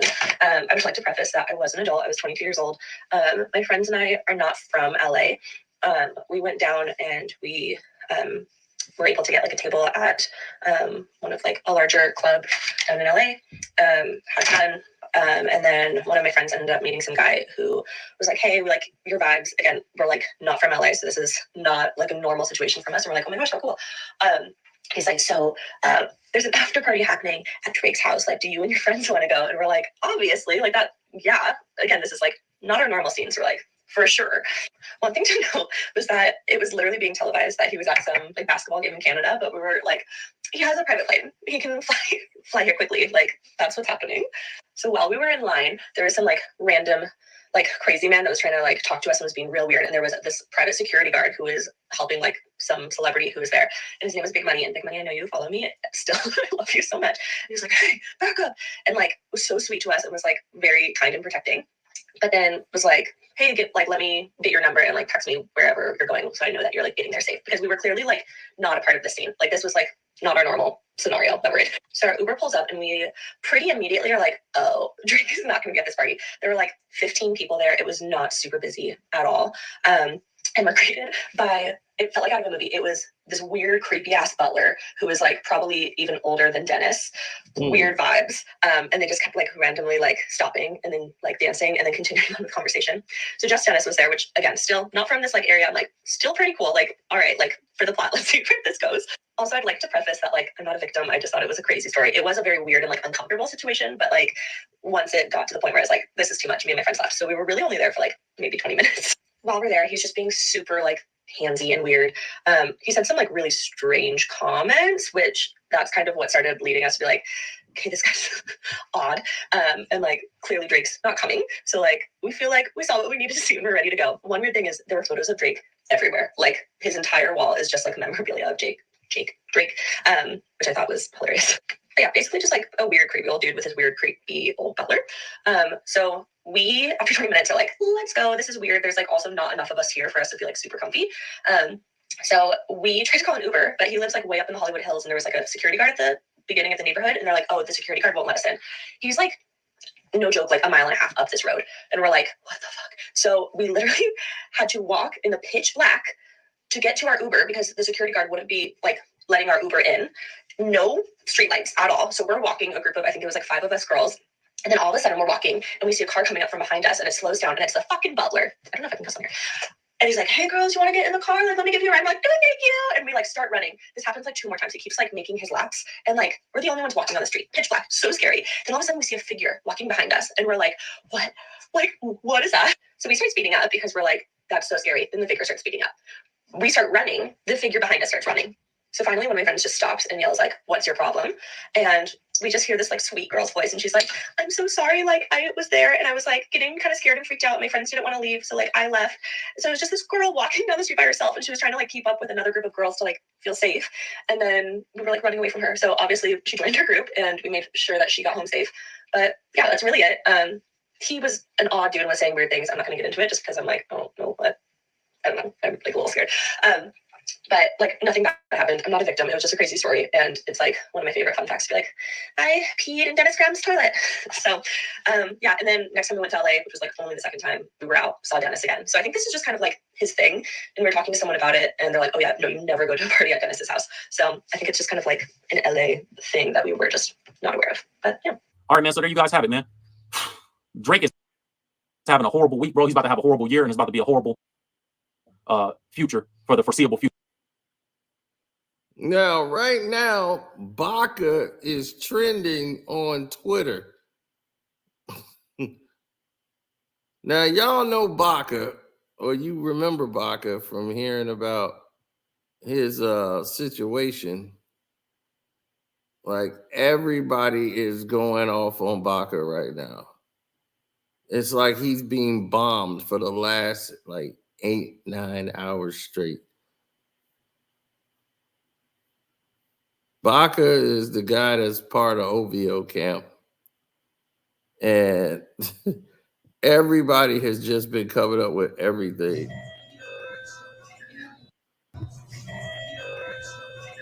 Logging into Twitter so I could tweet that Baka got a weird case. Everybody is posting it. Me, when I remember Baka has a weird case, indeed still around. And Baka got a weird case. Why is he around? And it just keep coming in there. Baka got a weird case. Why is he around? And it is just trending. Baka's got a weird... Why is he around? Why is he around? Baka's got a weird case. Why is he around? Why is he around? Baka's got a weird case. Why is he around? Why is he around?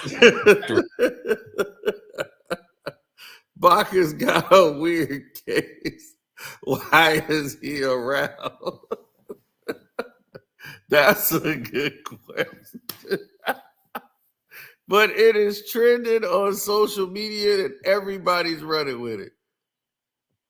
Baka got a real case. Why is he around?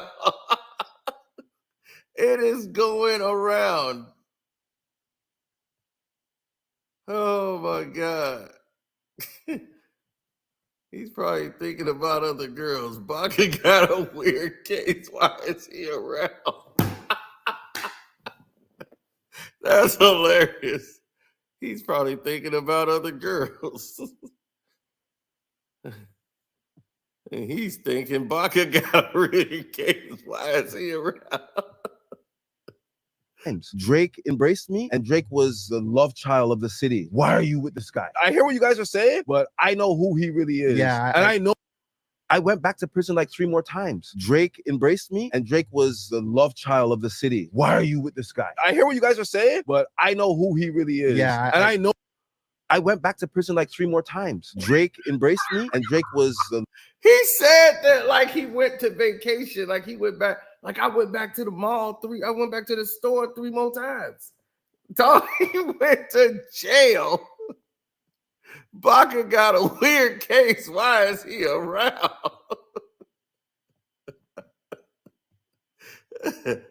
Oh my God. Baka got a weird case. Why is he around?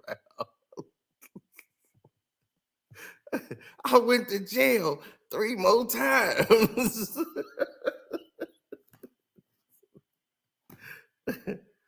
Oh my God. I'm going to go on Akademiks page and just troll that. Baka got a weird case, right? Why is he around?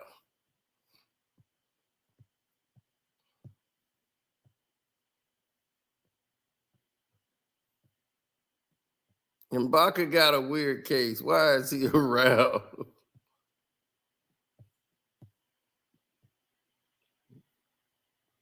I just kept thinking, Baka got a weird case. Why is he around?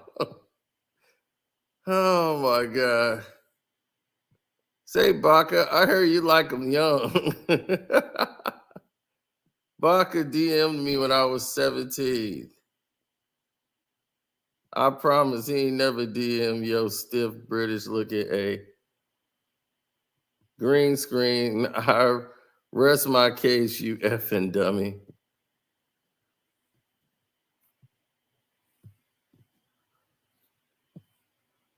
Oh man.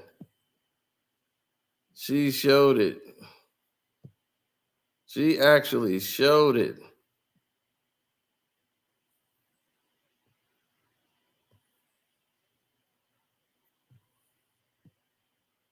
Baka DM'd her when she was 17, and she showed it.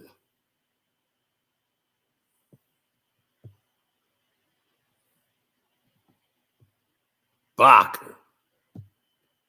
Baka got a weird case. Why is he around?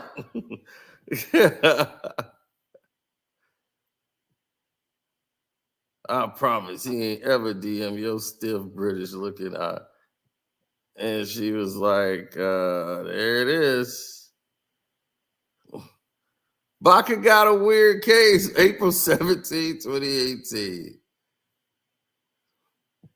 Baka got a weird case. Why is he around? There it is. Baka notice. DM and 17-year-olds.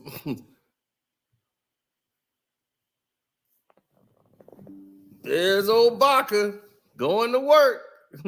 Baka got a weird case. Why is he around? Baka got a weird case. Why is he around?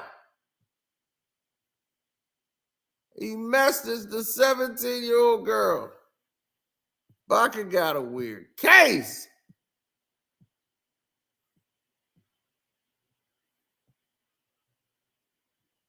Man, it is the #1 trending thing right now is Baka's got a weird case. Why is he around? Look at Steve. Now, this don't make no damn sense.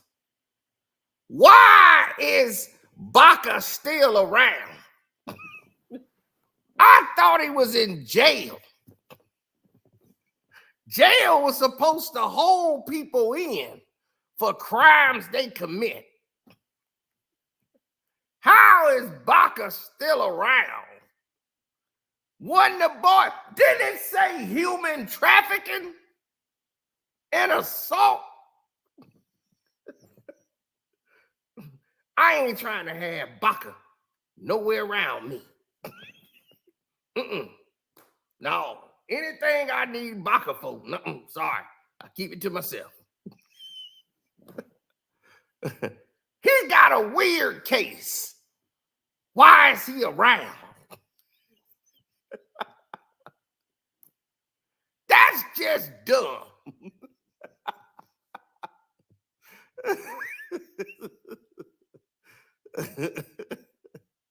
Baka's got a weird case. Why is he around?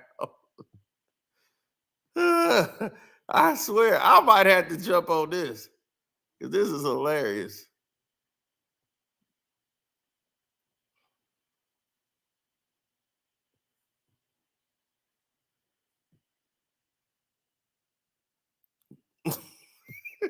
Baka's got a weird case. Why is he around?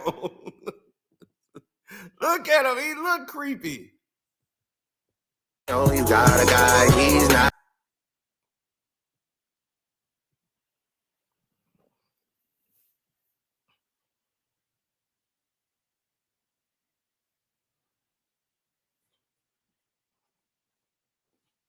Baka got a weird case. Why is he around?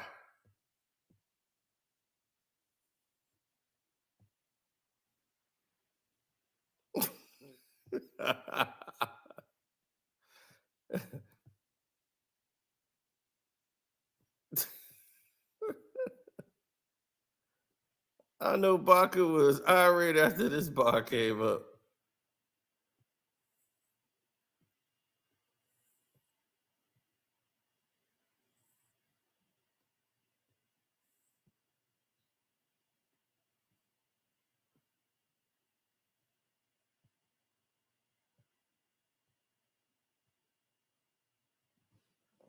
Baka is a Japanese word which means idiot, fool, and stupid. Everything along those lines. Every other definition people are using the sentences with in English.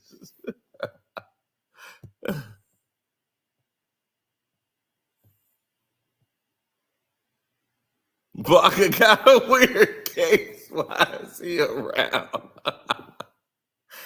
Oh, man. I'll tell you, that song is hilarious. The Meek Mill and Ross. Baka got a weird case. Why is he around?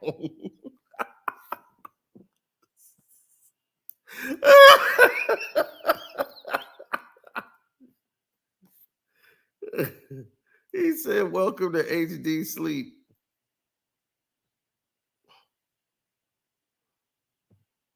Baka got a weird case. Why is he around? Oh, man.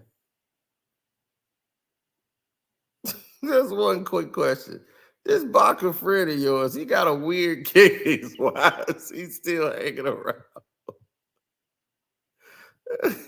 Baka got a weird case. Why is he around?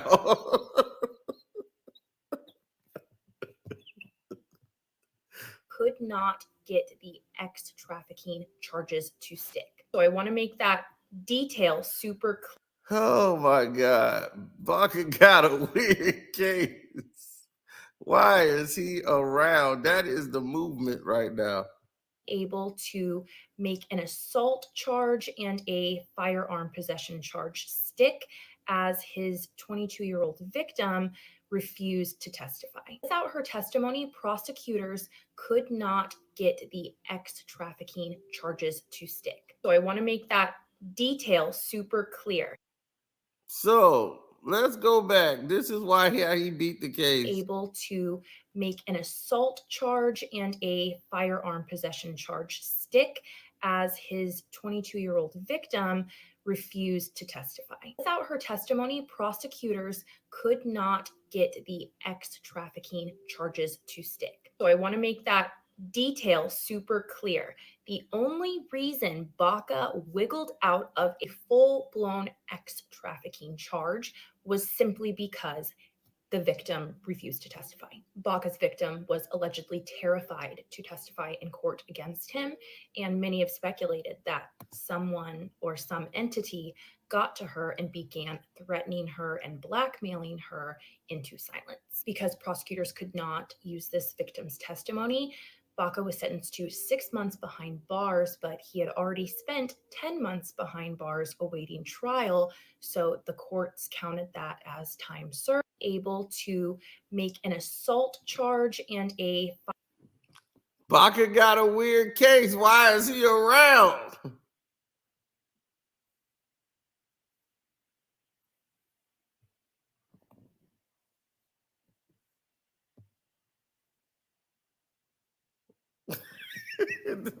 Don't let this distract you from the fact that Baka's got a weird case. Why is he around?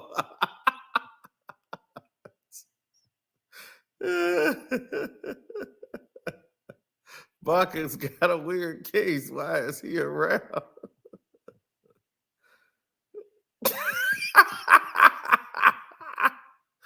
Oh man, this is gonna be a crazy day, man. I thought this stuff would be dying down with no music coming out.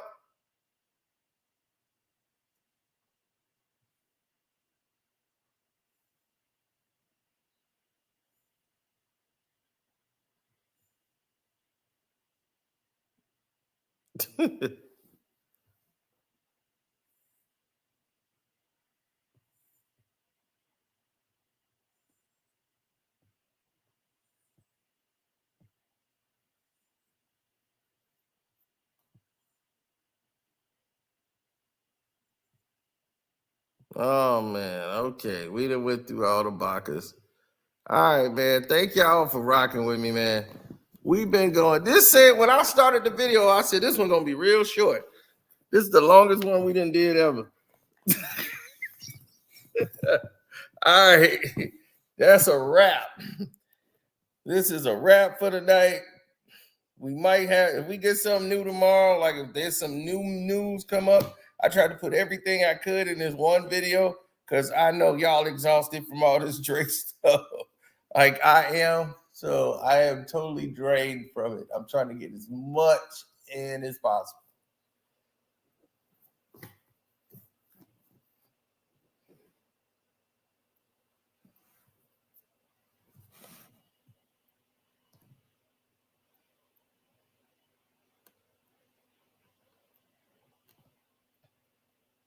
Yep. So don't forget to go to my Patreon, which is Carcino for Life. I was gonna update it, but we didn't updated everything on here, so this is enough. So, oh yeah, this is definitely enough.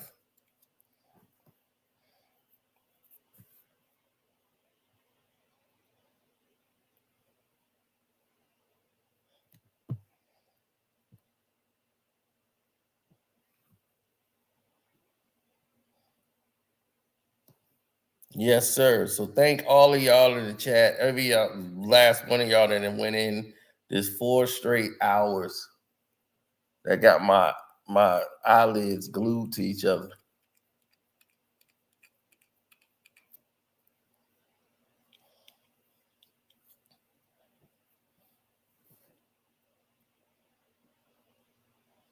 Thank you, Stefani. And don't forget to join my Patreon, which is Carcino for Life. It's a lot of stuff in there that a lot of the women need to see.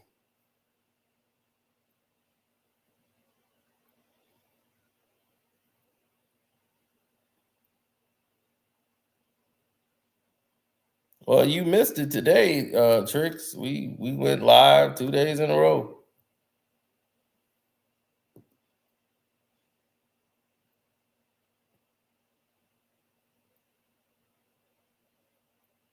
Yes, we got a lot of information on there talking about business for like women and a lot of different avenues that women are doing in business and making moves, especially Black women. So that's beneficial.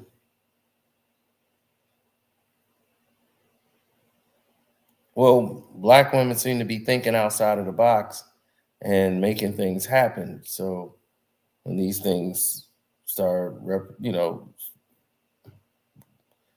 showing themselves and representing themselves in the way that they are, we like to highlight it. So